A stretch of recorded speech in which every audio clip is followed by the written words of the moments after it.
வணக்கம் சவுக்கு மீடியா நேயர்களே. இன்றைய அரசியல் அரட்டையில் தமிழ்நாட்டில் நடந்த முக்கியமான அரசியல் மற்றும் சமூக நிகழ்வுகளை பற்றி விவாதிக்க இருக்கிறோம். வாருங்கள், நம்ம சேனலை சப்ஸ்கிரைப் பண்ணாமல் இருந்தீங்கன்னா சப்ஸ்கிரைப் பண்ணிடுங்க. இப்போ வாங்க நிகழ்ச்சிக்குள்ள போயிடலாம். சார் வணக்கம். வணக்கம் நிதேஷ். வணக்கம் மாலதி. சார், நம்ம முன்னாடியே பேசியிருந்தோம், அந்த கோயில் நிதி எடுத்து மண்டபங்கள்லாம் கட்டக்கூடாதுன்னு சொல்லிட்டு ஒரு ஜட்ஜ்மெண்ட் வந்துச்சு, மதுரை உயர்நீதிமன்றம் சொல்லியிருந்தாங்க.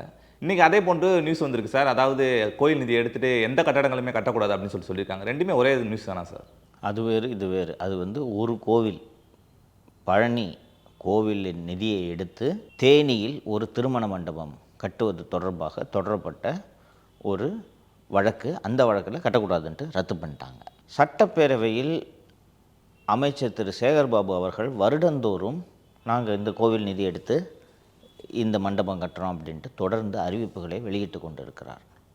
அதில் ஒரு 5 கோவில்கள் கட்டுவதை அனுமதிக்கக்கூடாது என்று வழக்கு தொடுக்கப்படுகிறது. அப்போது என்ன நடக்கிறது என்றால், அரசு தரப்பில் போய் அரசாணையை தான் நீங்கள் சேலஞ்சு பண்ணணும். இப்போ இந்த பழனி கோவில் எடுத்துக்கிட்டிங்கன்னா அது அரசாணை. பழனி கோவிலிலிருந்து நிதியை எடுத்து திருமண மண்டபம் கட்டுறதுக்குன்னு ஒரு அரசாணை வெளியிடுறாங்க. அந்த அரசாணையை சேலஞ்ச் பண்ணி போகிறாங்க. இப்போ வந்திருக்கிற இந்த வழக்கு அரசாணை கிடையாது, சட்டப்பேரவையோட அறிவிப்பை வச்சுக்கிட்டே வந்துட்டாங்க. அறிவிப்பை சேலஞ்ச் பண்ண முடியாது, அது வெறும் அறிவிப்பு. அரசாணையை தான் சேலஞ்ச் பண்ணணும் என்று சொன்னதும் நீதிபதி இந்த வழக்கு ஒரு 20 நாட்களாக அல்லது ஒரு மாதமாகவே விசாரணை நடைபெற்று கொண்டிருக்கிறது. நீதிபதி போன வாரம் இந்த வழக்கின் விசாரணையை ஒத்தி வைத்திருந்தார். நீதிபதி SM சுப்பிரமணியம் தலைமையிலான அமர்வு ஒத்தி வைத்ததும் அரசு தரப்பிலிருந்து நேற்றைக்கு இந்த வழக்கு விசாரணைக்கு வந்தது. விசாரணைக்கு வரும்போது அரசு தரப்பு 3 வார காலம் அவகாசம் வேண்டும். எதற்கு? அரசாணைகளை சமர்ப்பிப்பதற்கு. ஸோ மனுதாரர்கிட்ட கேட்குறாரு, அவங்க சொல்கிறது கரெக்டாக தாங்க இருக்குது, அரசாணை தான் நீங்கள் சேலஞ்ச் பண்ண முடியும், வெறும் அறிவிப்பை எதுக்கு சேலஞ்ச் பண்ணுறீங்க என்று நீதிமன்றம் கேட்டதும், சார் அரசாணை எங்கேயுமே இல்லை, நாங்கள் RTI மூலமாக நகல் கேட்டுட்டோம், கொடுக்க மாட்டுறாங்க என்று சொன்னதும், இந்த அரசாணையெல்லாம் எடுத்துக்கிட்டு வாங்கன்ட்டு அரசு தரப்புகிட்ட சொன்னோன்னா நேற்று இந்த வழக்கு விசாரணைக்கு வந்த உடனே அரசு தரப்பில் அரசாணைகளை சமர்ப்பிக்க 3 வார காலம் அவகாசம் வேண்டும்னு கேட்டவுடனே நீங்கள் எது கேட்குறீங்கன்னு தெரியும். 31/8 இந்த போர்ட்ஃபோலியோ மாறுது. இங்கே இருக்கும் நீதிபதிகள் சென்னை உயர்நீதிமன்றத்திற்கு சென்று விடுவார்கள், அங்கே இருக்கும் நீதிபதிகள் இங்கே வருவார்கள். நீங்கள் பண்ணுறது ஃபோரம் ஷாப்பிங், பெஞ்ச் ஹண்டிங். நாங்கள் இதை அனுமதிக்கக்கூடாது, அனுமதிக்க முடியாது அப்படின்னு சொல்லிவிட்டு கோவில் நிதி எடுத்து நீ எந்த கட்டடமும் கட்டக்கூடாதுன்னு சொல்லிட்டு மொத்தமாக ஒரு உத்தரவு போட்டார். இருந்தால் தானே நீ பேசுவேன். இது நானும் இது ஏன் சார், இது ஏன் இப்படி இவ்வளவு அதிகமாக இந்த திருமண மண்டபங்கள் கட்டுறதுல அறநிலைத்துறை ஏன் இவ்வளவு ஆர்வமாக இருக்கிறது என்று கேட்டபோது, இப்போது PWவில் இருந்தீங்கன்னா நீங்கள் பாலங்களும் கட்டுறது இதில் பணம் அடிக்கலாம். நான் சொன்னது போல் அறநிலைத்துறை என்பது ஒரு தேங்காய் மூடி டிபார்ட்மெண்ட்டு.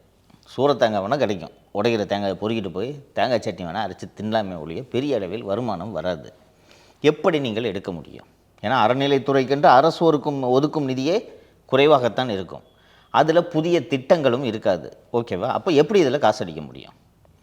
கோவிலோட நிதி எடுக்கணும். கோவிலோட நிதி என்னன்னு சொல்லி எடுப்பீங்க? அமைச்சருக்கு செலவுக்கு காசு வேணும். சேகர்பாபு பாஷ்யம் வாங்குகிற அந்த ஹேட்ஹவுஸ் ரோடு கட்டிடத்தில் சேகர்பாபுவும் ஏவாவேலுவும் முதலீடு செய்ய இருக்கின்றனர். ஏவாவேலு அவரோட பங்கை போட்டுட்டார், அவர் ஐவேஸ் மந்திரி, அவருக்கு நிறைய காசு வருது. ஆனால் சேகர்பாபுவுக்கு அவ்வளவு வருமானம் இல்லை. அதனால் சேகர்பாபு பாஷ்யத்தில் முதலீடு செய்வதற்காக அவருக்கு ஒரு 500 கோடி வேணும்னு கோயில் எடுக்க முடியுமா? காசை எடுக்க முடியுமா? முடியாது. அப்போ எப்படி எடுக்கிறது? இப்படி ஏதாவது கோவில் நிதியிலிருந்து கல்யாண மண்டபம் கட்டுறேன். எத்தனை கோடி? 5 கோடி. 5 கோடியில் கல்யாண மண்டபம் கட்டுறேன்னு சொல்லிட்டு கல்யாண மண்டபத்தை 1.5 கோடியில் கட்டிட்டு 3.5 கோடி அடி. மதுரையில் அழகர் கோவில் இருக்கிறது அல்லவா, அந்த அழகர் கோவிலுக்கு சொந்தமாக 85 கோடி ரூபாய் நிதி இந்த அரசு வரும்போது இருந்தது. அந்த அழகர் கோவில் நிதியை எடுத்து வணிக வளாகம் கட்டுறேன், கல்யாண மண்டபம் கட்டுறேன்னு சொல்லிட்டு திட்டங்களை 21ஆம் ஆண்டே தொடங்கி இப்போது 50 கோடி ரூபாய் செலவு பண்ணிட்டாங்க. இன்னும் அந்த வணிக வளாகத்தை கட்டி முடிக்க 70 கோடி ரூபாய் வேணும். கோயிலில் இருக்கிறதே 45 கோடி. 85 கோடி ரூபாய் இருந்துச்சு, 50 கோடி அடிச்சிட்டாங்க. 35 கோடி தான் மிச்சம் இருக்குது கோயிலில். இந்த கட்டடமும் முடியல. இப்போ என்ன ஆகும்? அந்த 35 கோடி எடுத்தால் கோவில் திவால் ஆகும். எடுத்து இந்த மாதிரி மால் கட்டுறேன்னு சொல்லி எடுத்து அருள்மிகு அழகர் கோவில் வணிக வளாகம் அப்படின்னு போட்டு கட்டி கன்ஸ்ட்ரக்ஷனில் ஒரு 20 கோடி அடிச்சுட்டு இவர் பாட்டுக்கு போயிடுவார். கோவில் திவாலன்னா சேகர்பாபுக்கு தான் வந்துச்சு. இந்த பணத்தெல்லாம் எடுத்து தான் குளத்தூரில் நடனமாடும் நங்கையர்களுக்கு பேமெண்ட்டு. அன்றைக்கி கேட்டல, அன்றைக்கி சொன்னேன் ஷோவில் 450 ரூபாயோ 500 ரூபாயோ பேமெண்ட் வரும். அன்றைக்கி டான்ஸ் ஆடினவங்களுக்கு எங்கேருந்து கொடுப்பாரு அந்த காசு? இன்னொரு விஷயத்த சொல்கிறேன். இது 2023-24 ஆண்டுக்கான இந்து சமய அறநிலைத்துறையின் மானிய கோரிக்கை அறிவிப்பு. ஓகேவா? செங்கல்பட்டு மாவட்டம் மாமல்லபுரம் வட்டம் நெமிலி அருள்மிகு ஆளவந்தார் அறக்கட்டளைக்கு சொந்தமான இடத்தில் திருமண மண்டபம். செலவு 2,50,00,000, 2,50 கோடி. திருவாரூர் மாவட்டம் அருள்மிகு சுப்பிரமணிய சுவாமி திருக்கோவிலுக்கு சொந்தமான இடத்தில் கல்யாண மண்டபம் 3 கோடி. திருவாரூர் வலங்கைமான் கைலாசநாத சுவாமி திருக்கோவிலுக்கு சொந்தமான இடத்தில் திருமண மண்டபம் 1,50 கோடி. அருள்மிகு வாஞ்சிநாத சுவாமி திருக்கோவில் திருவாஞ்சியம் நன்னிலம் திருவாரூர் மாவட்டம், அங்கே கல்யாண மண்டபம் 1 கோடி. அதே திருவாரூர் மாவட்டத்தில் நன்னிலம் கந்தன்குடி அருள்மிகு சுப்பிரமணிய சுவாமி திருக்கோவிலில் திருமண மண்டபம் 1 கோடி.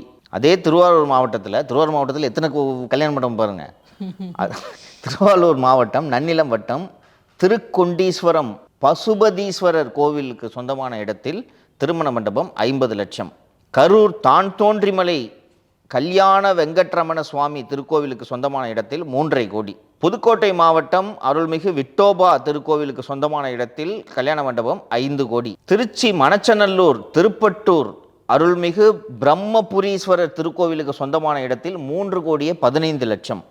இது மாதிரி வரிசையாக ஏன்னா மொத்தம் ஒரு 20 கல்யாணம், 23-24 அறிவிப்பில் மட்டும் 20 கல்யாண மண்டபம்.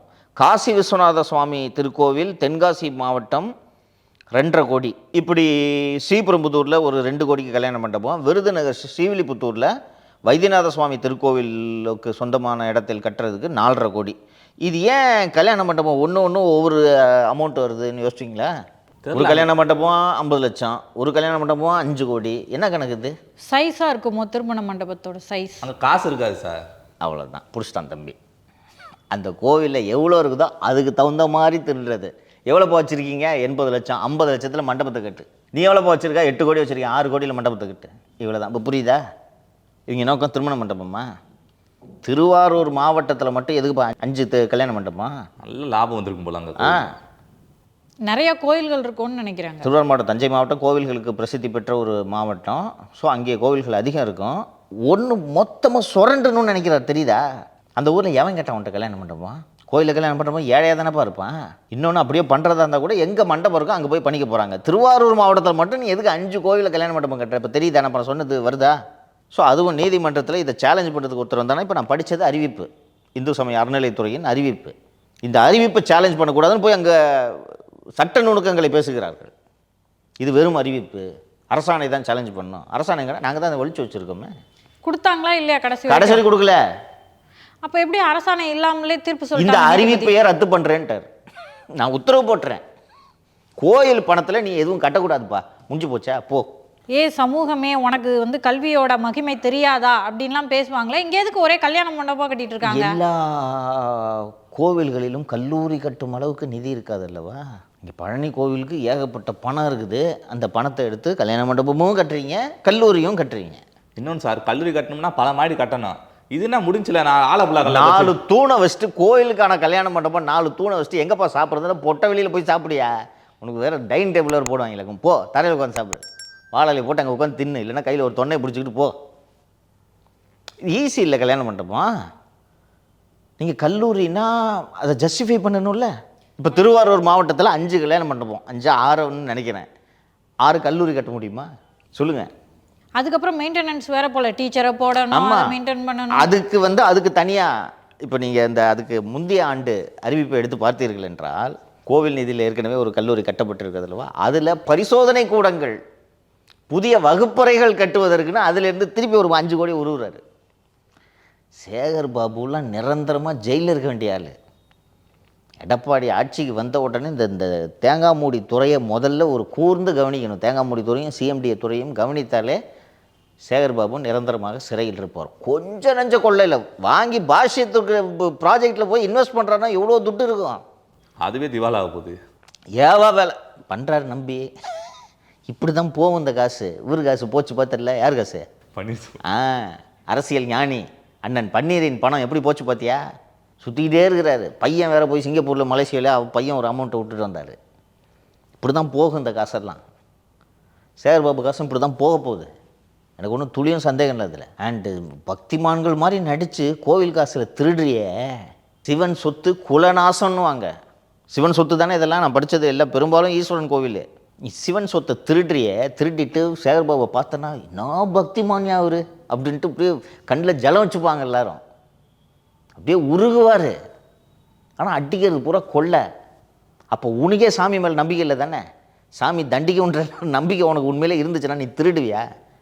உண்டியலில் திருடுறதுக்கும் கோயில் நிதியிலேருந்து பேங்க் அக்கௌண்ட் வந்து எடுக்கிறதுக்கும் என்னப்பா வித்தியாசம்? இப்போ இதை பிடிஆர் போட்டிருந்தாங்கன்னா அவர் வந்து இது மாதிரி வேலைகள்லாம் ஈடுபடுவார். அவர் கடவுள் நம்பிக்கை உள்ளவர். நாத்திகராக இருந்தாலும் கோவில் காசில் இந்த வேலையெல்லாம் பண்ணவே கோவில் விஷயத்துலலாம் அவங்க அப்பா ஏற்கனவே இந்த துறையின் அமைச்சராக இருந்தவர். இந்த விஷயத்தெல்லாம் பண்ண மாட்டாங்க. ரொம்ப சீப்பான ஆளுங்க தான் பண்ணுவாங்க. ஸோ இப்போ ஏற்கனவே கல்லூரி கட்டிட்டு இருந்தாங்களே, அதுக்கு எந்த தடையும் இல்லை, புதுசாக எந்த ப்ராஜெக்ட்டும் பண்ணக்கூடாது, அதை தான் சொல்லியிருக்காங்க. ஆமாம், வணிக வளாகம், திருமண மண்டபம் இது போன்ற வேலைகளை செய்யாதீர்கள்னு சொன்னாங்க. அந்த 5 கல்லூரிகள் கட்ட வேண்டும் என்று பிறப்பித்த அறிவிப்பு என்பது ஏற்கனவே சென்னை உயர்நீதிமன்ற தலைமை அமர்வு முன்பாக அது சேலஞ்ச் செய்யப்பட்டு அதில் வந்து சரி ஆரம்பிச்சிட்டிங்க இதோடு நிறுத்திக்கிங்க என்ற அளவில் அந்த வழக்கு இருக்கிறது. இந்த மீதி இப்போ நான் படித்த கல்யாண மண்டப அறிவிப்பு, இந்த அறிவிப்புகளாம் மொத்தமாக சொல்லி முடிச்சு விட்டாங்க. இன்னொன்று, ஏன் இவ்வளவு இந்த நீதிமன்றத்தின் தீர்ப்பு மிக சிறப்பானது என்றால், ஆட்சி முடிய இன்னும் 6 மாதமே இருக்கக்கூடிய காரணத்தால் சேகர்பாபு இந்த வேலைகளை எல்லாம் வேகமாக செய்து வருகிறார் என்று தகவல்கள் தெரிவிக்கின்றன. ஏன்னா இப்போ நான் படித்த அறிவிப்புகள் 23-24 ஆண்டுக்கான நிதிநிலை அறிக்கையில் கொடுக்கப்பட்டுள்ள அறிவிப்புகள். அரசு கட்டிடமாக இருந்தாலும் ஒரு கட்டடம் கோவில் கல்யாண மண்டபம் கட்டுறாங்கன்னா 5 கோடி ரூபாய்னா 5 கோடி ரூபாய் தூக்கி மொத்தமாக கொடுத்துட முடியாது. அரசு பணத்தை ரிலீஸ் பண்ணும்போதும் ஃபவுண்டேஷன், அதுக்கு மேலே சீலிங், இப்படி ஃபேஸ்டு மேனரில் டிரான்சஸாக தான் கொடுப்பாங்க. இப்போது இந்த நீதிமன்றத்தின் தீர்ப்பு என்பது அடித்தளத்திலேயே வேட்டு வைத்து விட்டது. சேகர்பாபுவின் கனவில் 2 லோடு மண் அள்ளி ஒட்டிட்டார் நீதிபதி போட்டோம். இப்படி இருக்கும்போது பிஜேபி இதை கையில் எடுத்து பேசுவாங்களா பேச மாட்டாங்களாம்மா? அமைதியாக இருக்காங்க, என்ன நடக்கும்னு தெரியலையேங்க சார். பேசணும், இப்போ தானே லீடு கொடுத்துருக்கோம். இனிமேல் எடுத்து நயினா நாகேந்திரன் மற்றவர்களும் பேசுவார்கள் என்று நான் நம்புகிறேன். உங்களுக்கு நானும் வந்து இதை கடுமையாக எதிர்த்து பேசியிருக்கேன். இந்து சமய அறநிலைத்துறையிடமிருந்து கோவில்களை விடுவிக்க வேண்டும் என்பது பிஜேபியோட நீண்ட நாள் கோரிக்கை. திரு எச் ராஜா அவர்கள் கூட ஆலய மீட்பு குழுன்னு ஏதோ ஒரு அமைப்பே தனியாக இதற்காக வைத்திருக்கிறார். நான் அவர்களை கடுமையாக பேசியிருக்கிறேன். எச் ராஜா அவர்கள் வந்து இந்து சமய அறநிலைத்துறை அதிகாரிகள்லாம் கோயில் சொத்து திருடுறாங்கன்னே பேசியிருக்காரு. நான் அப்போது தனிநபர்கள்கிட்ட போனால் தான் இது வந்து கொள்ளையடிக்கிறதுக்கு அதிக வாய்ப்புகள் இருக்குது, அரசுக்கிட்ட இருந்தால் சரியாக இருக்குன்னு நான் சொன்னால், அரசே இப்படி கொள்ளையடிச்சா என்னப்பா? அப்போ அவங்க கோரிக்கையில் நியாயம் இருக்குது தானே? கோயில் சொத்து திருடுறீங்க நீங்கன்னு சொல்கிறது சரிதானே? உண்மையான நோக்கம் கல்யாண மண்டபம் கட்டுறதா, பக்தர்கள் வசதி செஞ்சு தரதா? அப்படி பார்த்தா பக்தர்கள் வந்து கடை விதிகள் இருக்குது, அந்த கோயில் சுவர்கள் ஃபுல்லாக சிறுநீர் கழிச்சிட்டு போயிடுறாங்க, மாடுகள் சுத்திட்டு இருக்கு, பார்க்கிங் இல்ல, எக்ஸிட் என்ட்ரி ஒரே இடத்துல இருக்கு. அதைத்தானே நீங்க சரி பண்ணணும். அது மாதிரி அவ்வளவு கோரிக்கைகள் இருக்கு. இல்ல சார், இப்போ ஏன் மண்டபம் வேணும்னு சொல்லிட்டு போராட்டம் நடத்துது? யாருப்பா பண்ணா? நீ சொன்னது கரெக்டாக கேட்ட. யாருக்குப்பா சொன்னா? நீ பார்த்தனா முகூர்த்தனால ஒரு 3 ஜோடி, அது பெரிய கோயில்களில் தான் வதன்னு இருக்கும் கூட்டம் இல்லையா? மற்ற கோயில்கள் இப்போ நான் படித்த இத்தனை ஒரு 5-6 கோயில் படித்தேன், அங்கெல்லாம் பார்த்தோன்னா ஒரு கல்யாணம் 2 கல்யாணம் நடக்கும். ஏன்னாப்பா ஊரில் இருக்கவங்களாம் கல்யாணமாகவேப்பா சுற்றிட்டு இருக்கான். ஸோ இது என்னன்னு கேட்டேன்னா கன்ஸ்ட்ரக்ஷன்.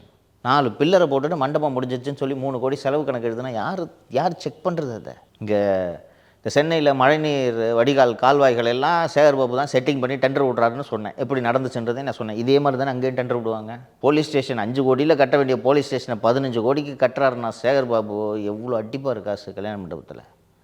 அப்போ அது கோயில் காசு திருடுறது தானே. நீதிமன்றங்கள் இல்லைன்னா இவங்களோட கொள்ளை எல்லை இல்லாமல் போய் கொண்டு இருக்குமா? இன்னொன்று, அதிமுக ஆட்சியே வந்தால் கூட எத்தனை துறையப்பா விசாரிப்பீங்க? எல்லா துறையிலையும் ஊழல். அமித்ஷா வரும்போது சொன்னார் இலவச வேட்டி சேலையில் ஊழல்னு. இங்கே நெசவாளர்களுக்காக உருவாக்கப்பட்டுள்ள அந்த திட்டத்துக்கு போய் ராஜஸ்தான்லேயும் அங்கேயும் போய் மொத்தமாக வேட்டி சேலையை வாங்கிட்டு வந்துட்டு இங்கே பண்ணி அதில் ஒரு பெரிய அமௌண்ட் அடிச்சிருக்காங்கப்பா. இத்தனை துறையை விசாரிக்கிறது. நான் தான் விசாரித்து ஒரு 10 பேரை ஜெயிலுக்கு அனுப்பிச்சதான். குறிப்பாக அதிகாரிகளை ஜெயிலுக்கு அனுப்புனா தான் இது சரியாகும். சார், இன்னைக்கு ரிப்போர்ட்டரில் ஒரு நியூஸ் வந்திருக்கு சார், திரு ராஜ் சத்யன் அவர்களை பற்றினது. நம்ம தொடர்ந்து அவரை பற்றி பேசிட்டு வரோம். அதிமுக ஐடி விங்கோட செக்ரட்டரி, அது சரியாக வேலை செய்யலை அப்படின்ற மாதிரியான விமர்சனங்களை கூட நம்ம வச்சுருந்தோம். இன்றைக்கி பார்த்திங்கன்னா அது ஒரு செய்தியாகவே வந்துருச்சு. இதுதானமா நம்ம கிட்டத்தட்ட 1 மாதத்துக்கு முன்பாகவே நம்ம பேசணும். நம்ம என்ன சொன்னோமோ அப்படியே இது செய்தியாக பதிவாகி இருக்கிறது. அட்ராசிட்டி அடாவிடி, திமுகவுடன் திரைமறைவு டீலிங், ராஜ்சத்தனி ரவுண்டு கட்டிய எடப்பாடி. நாம் பேசிய விஷயங்கள் போக கூடுதலாகவும் சில விஷயங்கள் இதில் வந்திருக்கிறது. எடப்பாடிக்கு ஏற்பட்ட அதிருப்தி காரணமாக எல்லா வகையிலையும் ஓரங்கட்டப்பட்டு வருகிறார். இப்படி தனக்கு ஃபியூஸ் பிடுங்கப்பட்ட விஷயம் வெளியில் தெரியாமல் இருக்க நானும் ரவுடி தான் என வாலண்டியராக வண்டியில் ஏறி வலம் வந்து கொண்டிருக்கிறார் அப்படின்ட்டு சொல்லியிருக்கிறாங்க. 21 சட்டமன்ற தேர்தலில் அதிமுக விளம்பரங்களை கவனிக்கும் பொறுப்பை ராஜ்சத்தியனுக்கு தான் வழங்கியிருந்தார் எடப்பாடி. விளம்பரங்களுக்காக 150 கோடி ரூபாய் வரை செலவு செய்தும் எதிர்பார்த்த அளவு அவை மக்களிடம் சென்றடையவில்லை. இதனால் ராஜ்சத்தியன் மீது எடப்பாடிக்கு கடும் கோபம் ஏற்பட்டது. அந்த தேர்தலில் திமுகவின் ஸ்டாலின் தான் வர்றாரு, விடியல் தரப்போறாரு விளம்பரம் பெரிய அளவில் ரீச் ஆனது. இதைப்போல் ஒன்றை கூட உங்களால் செய்ய முடியாத என ராஜ்சத்தியனை கடுமையாக கடிந்து கொண்டார் எடப்பாடி. அதன் பிறகுதான் ராஜ்சத்தியன் உள்ளடி வேலைகள் எதுவும் பார்க்கிறாரோ என நினைக்க தொடங்கினார் எடப்பாடி. அதைத் தொடர்ந்து ராஜ்சத்தியன் குறித்த விவரங்களை எடப்பாடி சேகரிக்க தொடங்கினார். அப்போது திமுகவை சேர்ந்த சில முக்கிய புள்ளிகளோடு ராஜ்சத்தியனுக்கு சீக்ரெட் டீலிங் இருப்பது தெரிய வந்திருக்கிறது. சென்னையில் பார்க்கிங் செய்யும் வாகன கட்டண வசூலை முக்கிய புள்ளியோடு சேர்ந்து செய்வதை மீடியா புள்ளி ஒருவர் விவரங்களோடு வெளியிட்டார். யார் அந்த மீடியா புள்ளி? மீடியா புள்ளி. மேலும் அரபு நாடுகளுக்கு ஆவின் தயாரிப்புகளை ஏற்றுமதி செய்யும் வேலையையும் ராஜ்சத்தியன் செய்து வந்திருக்கிறார். திமுக கவர்மெண்ட்டில் எப்படிமா இந்த பிஸ்னஸ் கிடைக்கும் உங்களுக்கு? என்னதான் எடப்பாடிக்கு நெருக்கம் என ராஜ்சத்தியன் தன்னை காட்டிக்கொண்டாலும் தங்கமணியும் வேலுமணியும் ராஜ்சத்தியனை தள்ளித்தான் வைத்திருந்தார்கள். கடந்த சில மாதங்களுக்கு முன்பு நாமக்கல்லில் எடப்பாடி பங்கேற்கும் நிகழ்ச்சி ஒன்றை நடத்தினார் தங்கமணி. வழக்கம் போல அங்கும் ஆஜரான ராஜ்சத்தியன் அதிகாரம் செய்தார். இதனால் எரிச்சலான தங்கமணி ராஜ்சத்தியனை அழைத்து அதிகாரம் செய்யும் வேலையெல்லாம் இங்கு வேண்டாம் என எச்சரித்தார். இதுபோக அதிமுக பாஜக கூட்டணி முறிவு வந்ததும் நன்றி மீண்டும் வராதீர்கள் என்று முதலில் பதிவிட்டவர் ராஜ்சத்தியன். எல்லாவற்றுக்கும் மேலாக தமிழகத்தையே உலுக்கிய போதைப்பொருள் விவகாரத்தில் ராஜ்சத்தியன் பெயரும் அடிபடுகிறது. இப்படி ராஜ்சத்தியனின் நெகட்டிவ் செய்திகளை எல்லாம் கேட்டறிந்த எடப்பாடி தன் மகனை அழைத்து ராஜ்சத்தியனுடன் பேச்சுவார்த்தையை குறைத்து கொள்ள சொல்லியிருக்கிறார். இதை தெரிந்து கொண்ட ராஜ்சத்தியன் எடப்பாடியின் சுற்றுப்பயண தொடக்க நாளில் அவரை சந்திக்க சென்றிருக்கிறார். எடப்பாடியோ அவரை தவிர்த்து விட்டு நகர்ந்து விட்டார். இருந்தாலும் ராஜ்சத்தியன் தனது பவர் பறிபோகவில்லை என்பதை காட்டிக்கொள்ளும் விதமாக வாலண்டியராக அதிமுகவின் முக்கிய புள்ளிகளோடு வண்டியில் ஏறி வலம் வந்து கொண்டிருக்கிறார் அப்படின்ட்டு ராஜ்சத்தியன் விளக்கம் கேட்கறதுக்காக நாங்கள் தொடர்பு கொண்டோம். அவர் எடுக்கலை அப்படின்னு சொல்லியிருக்காங்க. இந்த தகவல் எனக்கும் வந்தது. ஒரு திரு பழனிசாமி அவர்களோட கான்வாய் எப்போது போனாலும் ராஜ்சத்தியனுடைய வாகனம் ஒன்று அந்த வாகனத்துக்கு கூடவே அது போகும்போது அது எதுக்குன்னு கேட்டால் ஐடி விங்காக நாங்கள் புகைப்படங்கள் இதெல்லாம் எடுத்துக்கிறதுக்காக அப்படின்ட்டு அந்த வண்டியெலாம் வரக்கூடாது போங்க அப்படின்ட்டு அனுப்பிட்டார். இப்போதும் அங்கே இருக்கக்கூடிய சில தலைவர்கள்கிட்ட கேட்டபோது அண்ணன் வர வேண்டான்னு தான் சொல்லிட்டாருங்க.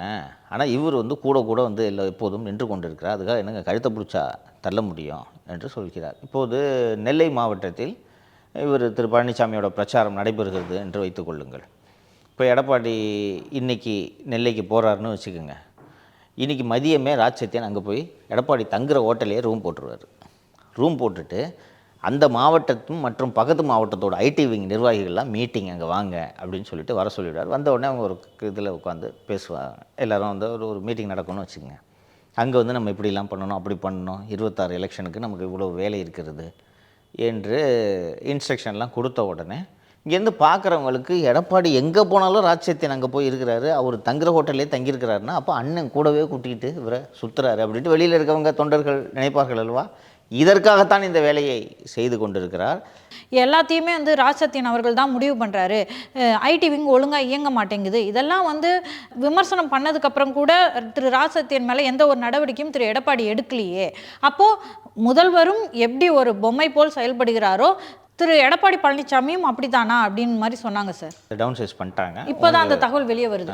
உங்களுக்கு இவ்வளோதான், நீ உடுப்பா நான் பார்த்துக்கிறேன் அப்படின்ட்டு. எடப்பாடி பழனிசாமிக்கு என்னென்னா இந்த ஐடி விங்கெல்லாம் நம்பி ஒரு தேர்தலில் வெற்றி பெற முடியாது. ஐடி விங்கும் தேவை.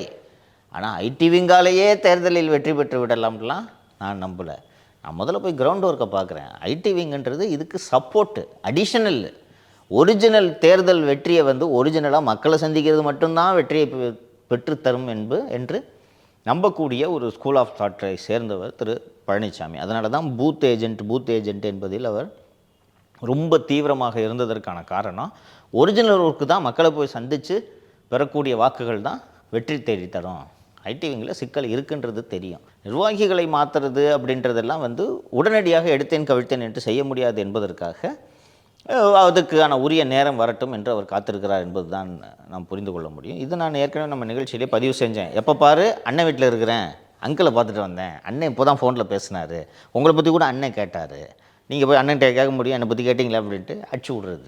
இப்படி இதெல்லாம் நின்று விட்டது. ஸோ இதெல்லாம் பார்க்குற மக்களுக்கு என்ன மாதிரியான ஒரு தோற்றம் ஏற்படுதுன்னா, திரு ஸ்டாலின் அவர்கள் எப்படி ஒரு கிரவுண்ட் லெவலில் என்ன நடக்குதுன்னு தெரியாமல் இருக்காரு, அதற்கான நடவடிக்கைகள் எடுக்கிறது இல்லையோ, அது மாதிரி திரு இபிஎஸ்ஐயும் திரு மு.க. ஸ்டாலின் அவர்களையும் ஒரே தராசில் வச்சு பார்க்குறாங்க. இல்லை அவருக்கு தெரிஞ்சதுனால தான் சரியான நேரத்தில். இன்னொன்று, அவருக்கு இதெல்லாம் தெரியாமையாமல் இருக்கும். ஐடி விங்கில் டெப்டி செக்ரட்டரியாக இத்தனை வருஷமாக இருக்கிறான், கூடவே ஒருத்தன் சுற்றிக்கிட்டு இருந்திருக்கிறான் திரு பிரசாத் என்ற நபர். அதே மாதிரி உலகத்தில் எங்கேயுமே இல்லாத ஒரு அஜய் வாண்டையார் என்ற ஒருவரை அழைத்து கொண்டு வருகிறார். அண்ணே ரொம்ப முக்கியமான ஆளுண்ணே, இவர் வந்தார்னா அந்த தென் தமிழகத்தோட மொத்த வாக்குகளையும் இவர் ஒரே ஆள் நமக்கு வாங்கி தந்துடுவார். இன்ஸ்டாவில் ரீல்லாம் பாருங்கண்ணே, பணக்கார காரெலாம் வச்சுருக்கிறாருண்ணே, ஈஸியாக கட்ட பஞ்சாயத்து பண்ணிகிட்ருக்காருண்ணே, டபுள் டாக்குமெண்ட்லாம் பண்ணுவாருன்னு சொல்லி கூப்பிட்டு வந்து ஒருத்தரை சேர்த்து விட்டார். அவரும் வந்து கூப்பிட்டு வராங்கன்னு சொல்லிவிட்டு ஃபோட்டோவில் நின்று போஸ்ட் கொடுத்தோன்னே, அதுக்கப்புறம் பார்த்தா போதை மருந்து கடத்துறான், டபுள் டாக்குமெண்ட் பண்ணுறான், கட்ட பஞ்சாயத்து பண்ணுறான், ரவுடித்தனம் பண்ணுறான், அருவாளை வச்சுக்கிட்டு ரீல்ஸ் போடுறவனையெல்லாம் கூட்டிகிட்டு வந்து கட்சியில் சேர்த்து இவனுக்கு பதவி வேறு கொடுன்னு சொல்லியிருக்கிறார் என்பதை அவர் புரிந்து கொள்ளாமலாம் இந்த பதவிக்கு வந்திருக்கிறார். ஸோ அப்போ நீ கூட்டிகிட்டு வந்து உள்ளே சேர்த்த ஆளுலாம் தப்பான ஆளுங்களாக இருக்கிறாங்க, அப்போ நீ தப்பான ஆள், இது தெரியும். உடனடியாக அதுவும் தேர்தலை 6 மாதத்தில் வைத்துக்கொண்டு எடுத்தேன் கவிழ்த்தேன் என்று நிர்வாகிகளை மாற்றம் செய்ய வேண்டாம் என்பதற்காக தான். ஆனால் நீ ஐடி விங் நீ பாட்டுக்கு ஏதோ பார்த்துட்ருப்பா, போப்பா, ஐடி விங் நம்பிலாம் நான் இல்லை, நீ போய் பார்த்துட்டு. இன்னொன்று, அவரிடம் மாவட்ட செயலாளர்களாக முன்னாள் அமைச்சர்களாக இருக்கக்கூடிய சிலரே வந்து ராஜ்சத்தியனுக்காக வரிந்து கட்டி கொண்டு வரும்போது, இப்போ ராஜ்சத்தியனை தூக்குனீங்கன்னா அந்த மாவட்டம் அடி வாங்குமா? சார் தூக்குறத பற்றியே இல்லைங்க சார், முக்கிய முடிவுகளை திரு ராஜ்சத்தியன் எடுக்கிறது இல்லைன்னு இந்த செய்தி மூலமாக நம்மளுக்கு இப்போ தகவல் தெரிஞ்சிருக்கு. சொல்கிறான், அவரை எதுலேயுமே அவரை கலந்தாலோசிக்க விடுவதில்லை. நான் ஏற்கனவே நிகழ்ச்சியில் பதிவு செஞ்சுருந்தேன், ஐபேக்கு ஷோ டைம், ராபின் சர்மாவோட ஷோ டைமு, இதுபோல் இந்த வியூக வகுப்பாளர் நிறுவனங்களோடு அதிமுக பேச்சுவார்த்தை தொடங்கியதுமே அந்த விபரம் உடனடியாக திமுகவுக்கு சொல்லப்பட்டு அவர்கள் இந்த நிறுவனங்களை அழைத்து சைன் பண்ணிக்கிட்டாங்க, அவங்களுக்கு சைன் பண்ணிக்கிட்டாங்க. இந்த விஷயம் எல்லாம் ராஜ்சத்தியன் மூலமாகத்தான் திமுகவுக்கு சென்றது அப்படின்றதெல்லாம் நம்ம நிகழ்ச்சியில் சொன்னால் அது அவரும் உணர்ந்திருப்பார் தானே. ஸோ பத்திரிகைகளில் வரும் செய்திகளை வெல் அப்டேட்டடாக தான் திரு இபிஎஸ் அவர்கள் இருக்கிறாங்க. நிச்சயமாக. ஸோ இப்போ நம்ம நிகழ்ச்சியில் வரக்கூடிய செய்திகளையும் பார்த்து விட்டு அப்டேட்டாக தான் இருப்பார். நம்ம தொடர்ந்து நிகழ்ச்சிகளை பேசிகிட்டு இருக்கோம், இல்லை இந்த தம்பி பொய் சொல்லுதுன்னு நினைப்பார், அப்போ அந்த அவரும் சொல்கிறாருப்பா உண்மையாக என்னென்னு பாருங்கள் அப்படின்ட்டு ஒரு வார்த்தை கேட்க மாட்டாரா? விசாரிச்சானா நம்ம சொன்னது உண்மையாக இல்லையான்னு தெரிய போகுது. இன்றைக்கி இப்போ இந்த குமுத ரிப்போர்ட்டில் வந்திருக்கு, இது ஒரு காதுக்கு போகாதா? ஸோ திரு பழனிசாமி அவர்கள் கூடுதலாக கவனம் செலுத்த வேண்டிய ஒரு ஏரியா அவர் இப்போது நியமித்துள்ள அந்த வியூக வகுப்பாளர் நிறுவனம். இந்த வியூக வகுப்பாளர் நிறுவனத்தை ஆந்திராவில் விசாரித்து விட்டு நல்ல நிறுவனம் என்று ஒரு அழைத்து வந்தாலும் அந்த நிறுவனம் இன்றைய தேதி வரை ராஜ்சேத்தியனுக்கு கீழ்தான் வேலை செய்து கொண்டிருக்கிறது என்பதை அவர் புரிந்து கொள்ள வேண்டும். இதனால தான் எடப்பாடி பழனிசாமியோட பிரச்சாரம் தொடர்பான செய்திகள் வெகுஜன ஊடகங்களில் பெரிய அளவுக்கு வரவில்லை என்பதையும் அவர் கவனத்தோடு அணுக வேண்டும் அப்படின்றது தான் இந்த நிகழ்ச்சி வாயிலாக சொல்லிக்கிறேன். இன்னும் அந்த டீமு இவருக்கு இல்லை தான் வேலை செஞ்சிட்ருக்கு. ஏன்னா அந்த வியூக வகுப்பாளர் நிறுவனத்தை அழைச்சிட்டு வந்ததே இவர் தான். சார் மீடியாக்கள்லாம் வந்து இப்போ அணுகணும், அதிமுக நியூஸை போடுங்கன்னு செய்தி ஊடகங்களில் இன்னும் அணுகலை அப்படின்னு சொல்கிறாங்க. போய் பேசி ஒரு ரிலேஷன்ஷிப்பை பில்டு பண்ணணும், ஈக்குவலாக நீங்கள் எங்களுக்கு சப்போர்ட் பண்ணணும், எலெக்ஷன் வருது, ஆளுங்கட்சிக்கே துதிபாடிக்கிட்டு இருக்காதீங்க, ஆப்போசிஷனுக்கும் தேவையான ஈக்குவல் ஸ்பேஸை கொடுங்க அப்படின்றதெல்லாம் போய் பேசணும். அதை இந்த வியூக விளம்பரங்கள் கொடுக்கணும், அதெல்லாம் இன்னும் ஆரம்பிக்கலன்னு சொல்கிறாங்க சார். நடக்கவே இல்லை அப்படின்றதான் தகவல்.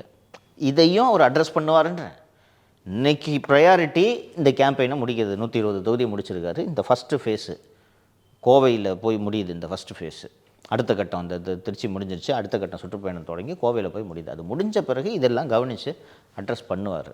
அவர் இதெல்லாம் கவனிக்காமல் பொம்மை முதல்வர் போல் இருந்து கொண்டு இந்த இடத்துல உட்கார்ந்து அவரால் இந்த அதிமுகன்ற கட்சியை வழிநடத்த முடியாது. அங்கே தலைமை பதவிக்கு அவங்களுக்கு சேலஞ்சே கிடையாது. ஸ்டாலினை பொறுத்த வரைக்கும் நீங்கள் தூங்கிக்கிட்டே இருந்தாலும் அந்த குடும்பத்தை மீறி யாரும் நான் தான் தலைவனும் வரப்போகிறதில்ல. இங்கே நீங்கள் கொஞ்சம் அசந்திங்கன்னா தலைமை பதவிக்கு 4-5 பேர் ரெடியாக இருப்பாங்க. அவங்க ஒருவேளை ரெடியாக இல்லைனாலும் பிஜேபியோ நீ தலைவர் போய் கேளியா நானும் தலைவர்னு ரெடி பண்ணுறதுக்கு பிஜேபி அங்கே காத்து கொண்டிருக்கிறது. அப்போது இவர் இது போல் காம்ப்ளசண்ட்டாகவோ பொம்மை தலைவராகவோ இருப்பதற்கு இவருக்கு ஆப்ஷன் கிடையாது. இவர் 24 மணி நேரமும் விழிப்போடு இருந்தே தீர வேண்டிய நெருக்கடியில் அவர் இருக்கிறார். அதனால் எல்லாத்தையும் அட்ரஸ் பண்ணுவார். இப்போ நாம் இன்றைக்கி சொன்னோம், இன்றைக்கி ஊடகங்கள் வந்துருச்சா? ஸோ இவர் இப்போ இது ஒரு எடப்பாடிக்கு தெரியுமா? இவர் 5வது மாடியில் இருப்பார், ஃபர்ஸ்ட் ஃப்ளோரில் இவர் வந்து ஐடி விங் மீட்டிங்கை நடத்திட்டு அண்ணன் தான் என்னை வர சொல்லி ரூம் போட்டு நான் தங்குற ஹோட்டலே தங்குப்பா அப்படின்னு சொல்லி வெளியில் போய் சொல்லுவார். அண்ணன் தான் நீ இல்லைன்னா என்னால் சரியாக பிரச்சாரம் பண்ண முடியல தம்பி, நீ போட்டு கொடுக்குற அந்த வியூகத்தை வச்சு தான் நான் இவ்வளோ நாள் பிரச்சாரம் பண்ணேன்னு சொல்லிட்டு 4 பேர்கிட்ட உருட்டுவார். நம்ம பேசுனதை தொடர்ந்து சார் ட்விட்டர்லேயும் மிகப்பெரிய ஒரு சலசலப்பு ஏற்பட்டுச்சு. அதிமுக ஐடி வந்து சரியாக ஒர்க் பண்ணல அப்படின்னு சொன்னாங்க. ஸோ அதுக்கப்புறம் கூட திரு ராஜ் சத்யன் அங்கே பவர்ஃபுல்லாக இருக்கிற மாதிரி தெரியும் போதெல்லாம் ஒரு அவர் அப்படி ப்ரொஜெக்ட் பண்ணிக்கிறாரு, நான் பவர்ஃபுல்லாக தான் இருக்கேன். நான் சொன்னேன்ல, இதாம்மா சென்னைக்கு வர்றாரு, ஐடிசி கிராண்டில் தங்குறாருன்னு வச்சுக்கோங்க. ஐடிசி கிராண்டில் இவர் ஒரு ரூமை போட்டுக்கிறது. வெளியில் வந்த உடனே என்ன சார் ஐடிசி கிராண்டு, அண்ணன் தான் வர சொன்னார், அண்ணன்கிட்ட தான் இவ்வளோ நேரம் பேசிக்கிட்டு இருந்தேன். அதிமுகவோட தினேஷா திரு ராஜ் சத்யன் அப்படின்னு சொன்னாங்க. இப்போ அது இல்லைன்னு ப்ரூவ் ஆயிருக்கு. எடப்பாடி பழனிசாமி ஸ்டாலின் கிடையாது. நீங்கள் அதை புரிஞ்சுக்கிட்டீங்கனாலே அங்கே எந்த தினேஷும் இருக்க முடியாதுன்றதை புரிஞ்சுக்கலாம். புரியுதா? அங்கே தினேஷ் போல் யாரும் உருவெடுக்க முடியாது. கூட இருக்கிறவன் என்ன செஞ்சுக்கிட்டு இருக்கான்றதையும் எடப்பாடி கண்காணிச்சிக்கிட்டு தான் இருக்கார். கூடவே 10 வருஷமாக பிஏவாக இருப்பான் ஒருத்தன். அவன் ராஜ் சத்யன் பேரோவில் இருக்கிறானா இல்லையான்றதையும் அவர் கண்காணிக்கணுமா இல்லையா? 10 வருஷமாக நல்லா எஃபிஷியண்ட்டாக வேலை செய்வான். ஆனால் ராஜ் சத்யன் மாதம் மாதம் பணம் வாங்கிட்டு இருப்போம். எடப்பாடிக்கு விசுவாசமாக இருப்பதை விட ராஜ் சத்யனுக்கு விசுவாசமாக இருக்கிறான் அப்படின்னு வச்சுக்கிட்டா அவங்களையும் கண்காணிக்க வேண்டிய இடத்துல தானே எடப்பாடி இருக்கிறாரு.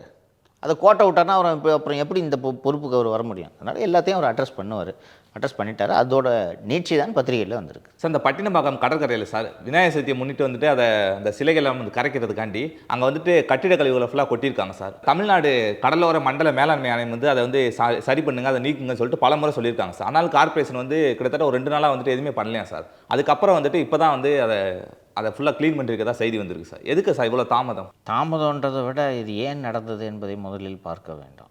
எனக்கு தெரிஞ்சு பல ஆண்டு காலமாக இந்த விநாயகர் சதுர்த்தி சிலைகளை கரைக்கும் வேலை நடந்து கொண்டு தான் இருக்கிறது. எந்த விநாயகர் சதுர்த்திக்கும் இதுபோல் கடற்கரையில் சாலை அமைக்கும் வேலையை மாநகராட்சியோ காவல்துறையோ செய்ததே இல்லை. இந்த வாட்டி என்ன பண்ணியிருக்கிறாங்கன்னா, இந்த கட்டட இடிபாடுகள்லாம் இருக்கும்ல, டெப்ரி கட்டிட இடித்த இந்த செங்கல் இதெல்லாம் கான்கிரீட் எல்லாம் இருக்கும்ல, இதை கொண்டு போய் நேரடியாக கடற்கரையில் கொட்டியிருக்கிறார்கள். இது எதற்கென்றால் கிரேன்களும் இந்த பொக்லைன் இயந்திரங்களும் அந்த விநாயகரை பெரிய பெரிய விநாயகர்களை தூக்கி கொண்டு வரும்போது அது நேரடியாக பீச்சுக்கு போய் அங்கே கொட்டுவதற்கு ஏற்ப இதை செய்திருக்கிறார்கள். இதில் என்னென்னா, இதில் விசாரணைக்கு உத்தரவிடணும். ஃபஸ்ட்டு யார் அங்கே அதை கொட்டுறதுக்கு ஏற்பாடு செய்கிறது?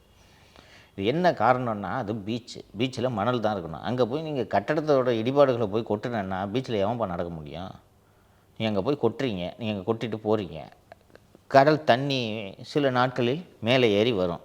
அப்படி வரும்போது அந்த கல் போய் அந்த மீனவர்களோட வலைகளையும் படகுகளையும் சேதப்படுத்துறதுக்கு வாய்ப்பு இருக்கா இல்லையா?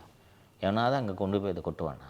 இது போக சுற்றுச்சூழல் ஆர்வலர்கள் தெரிவிப்பது என்னவென்றால், கடல்ல இருந்து ஆமைகள் வந்து முட்டைகளை அந்த மண்ணில் தான், பீச் மண்ணில் தான் போட்டுட்டு அந்த குஞ்சு பொரிப்பதற்காக அங்கே போட்டு விட்டு செல்லும். அந்த பகுதி, அந்த பட்டினப்பாக்கம் பகுதியில் வந்து ஆமைகள் வரக்கூடிய ஒரு பகுதி. இந்த மாதிரி இங்கே இந்த கருங்கல்லாம் நீங்கள் கொட்டி வச்சுருந்தீங்கன்னா அந்த ஆமைகள் வராமல் போய்விடும். இப்போ இது குறித்து புகார் தொடுக்கப்பட்ட பிறகு அந்த கோஸ்டல் மேனேஜ்மெண்ட் ஜோனோட இயக்குனராக இருக்கக்கூடிய திரு ராகுல்நாத் என்பவர் புதன்கிழமை அன்று நேரடியாக வந்து அந்த இடத்தை ஆய்வு செய்துவிட்டு சென்றிருக்கிறார். ஆய்வு செய்துவிட்டு சென்ற பிறகு மாநகராட்சிக்கு உடனடியாக நீங்கள் இதை அகற்ற வேண்டும், பழைய நிலைமைக்கு இந்த கடற்கரையை உருவாக்கி தர வேண்டும் என்று அவர் சொன்னதற்கு பிறகு புதன்கிழமையே வந்து அவர் இதை ஆய்வு பண்ணிட்டு போயிட்டார். வியாழக்கிழமை முழுக்க அகற்றுவதற்கான பணிகள் எதுவும் செய்யப்படவில்லை. இந்த சூழ்நிலையில் வெள்ளிக்கிழமை காலை இந்த வழக்கு மீண்டும் இன்று காலை விசாரணைக்கு வருகிறது என்ற சூழலில் வியாழக்கிழமை இரவு கார்ப்பரேஷன் வாகனங்களை எல்லாம் அனுப்பி வேகமாக இந்த இடிபாடுகளை அப்புறப்படுத்தும் வேலையை செய்து கொண்டிருக்கிறார்கள். நான் என்ன கேட்குறேன்னா, பீச்சில் போய் இந்த மாதிரி கட்டட இடிபாடுகளை கொட்டக்கூடாதுன்றது ஒரு காமன் சென்ஸ் இல்லையாப்பா? படித்த அதிகாரி தானே இருக்கீங்க. இது யார் உத்தரவு போட்டது? ஃபஸ்ட்டுங்க வருஷம் தான் பிள்ளையார் சிலையை கரைக்கிறாங்க. எந்த வருஷமும் இந்த மாதிரி கட்டட இடிபாடுகளை கொட்டும் வழக்கமே இல்லை. இந்த வாட்டி நீங்கள் பண்ணுறீங்கன்னா எவ்வளவு அலட்சியமும் தலைக்கணமும் இந்த அதிகாரிகளுக்கு இருக்கும். இல்லை சார், சுற்றுச்சூழலை பாதுகாக்கணும் அப்படின்ற ஒரு சென்சிட்டிவிட்டி இல்லாதனால இது அப்படி புரிஞ்சுக்கலாம். அறிவில்லை. ஏன் இவ்வளோ தூரம் சுற்றி வளைச்சு பேசுகிறீங்க? அறிவில்லை. கடற்கரையில் போய் இதை கருங்கலை கொட்டலாமாம்மா?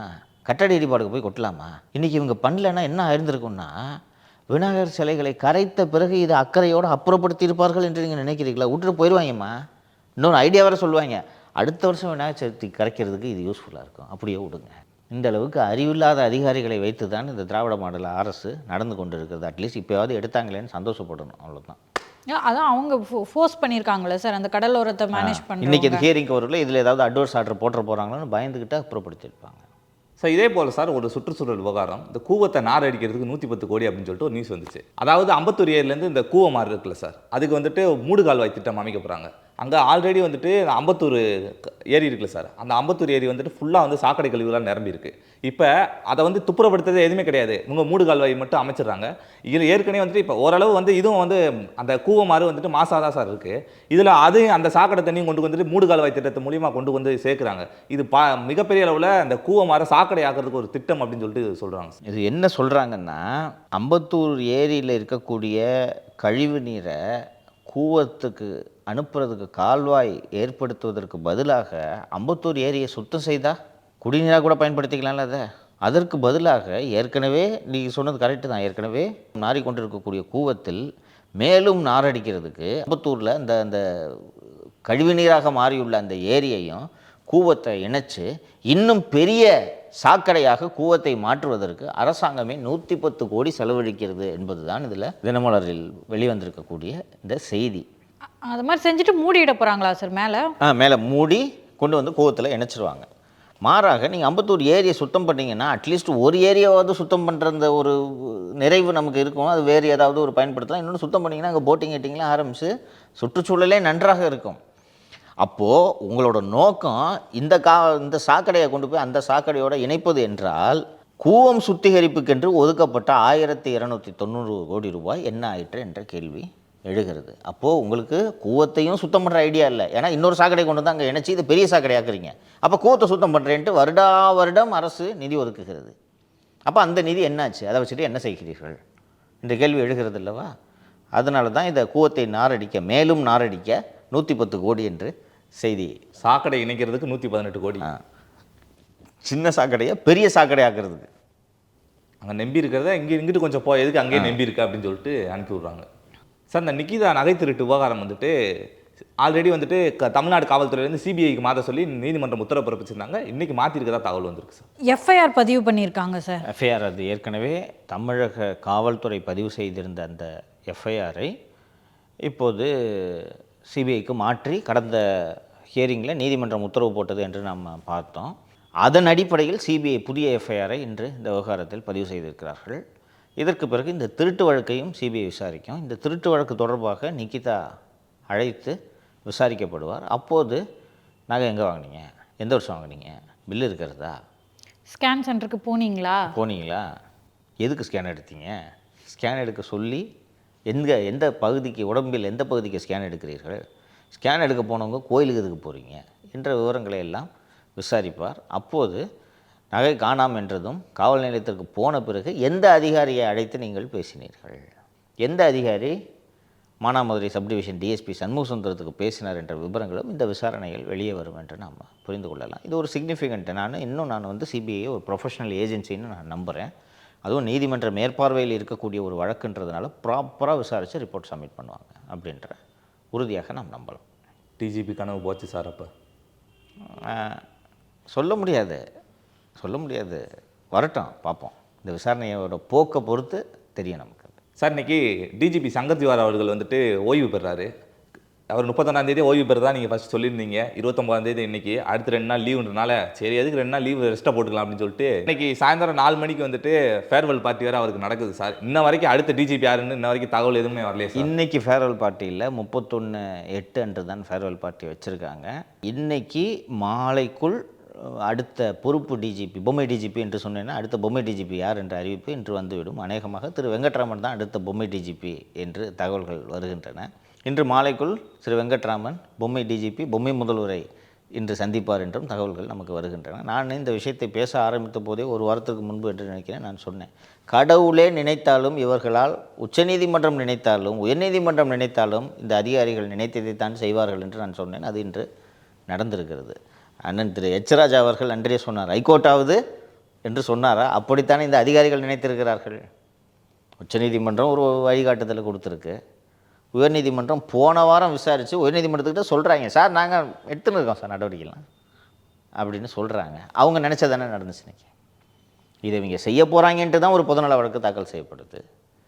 அதுக்கு அந்த மதுரையில் அந்த பொதுநல வழக்கு இப்போ இந்த கோவிலுக்கு போட்ட உத்தரவு போல் ஒன்று போட்டு விட போகிறாரே என்பதற்காக ஐயோ அவர்கிட்ட வருது இரு இன்னொரு வேலையை பார்க்கலான்னு சொல்லிட்டு சென்னை உயர்நீதிமன்றத்தில் வழக்கு போட்டு டிஸ்மிஸில் வாங்கி சார் பிரின்சிபல் பெஞ்சு டிஸ்மிஸ் பண்ணிடுச்சுன்னு அவர்கிட்ட போய் சொல்லி அதையும் முடிச்சு வச்சு அவங்க நினச்சதை செஞ்சுட்டாங்களா? அவங்களுக்கு வேண்டியது ஒரு பொம்மை டிஜிபி. நீ பொம்மை டிஜிபி தானே வரப்போகிறாரு.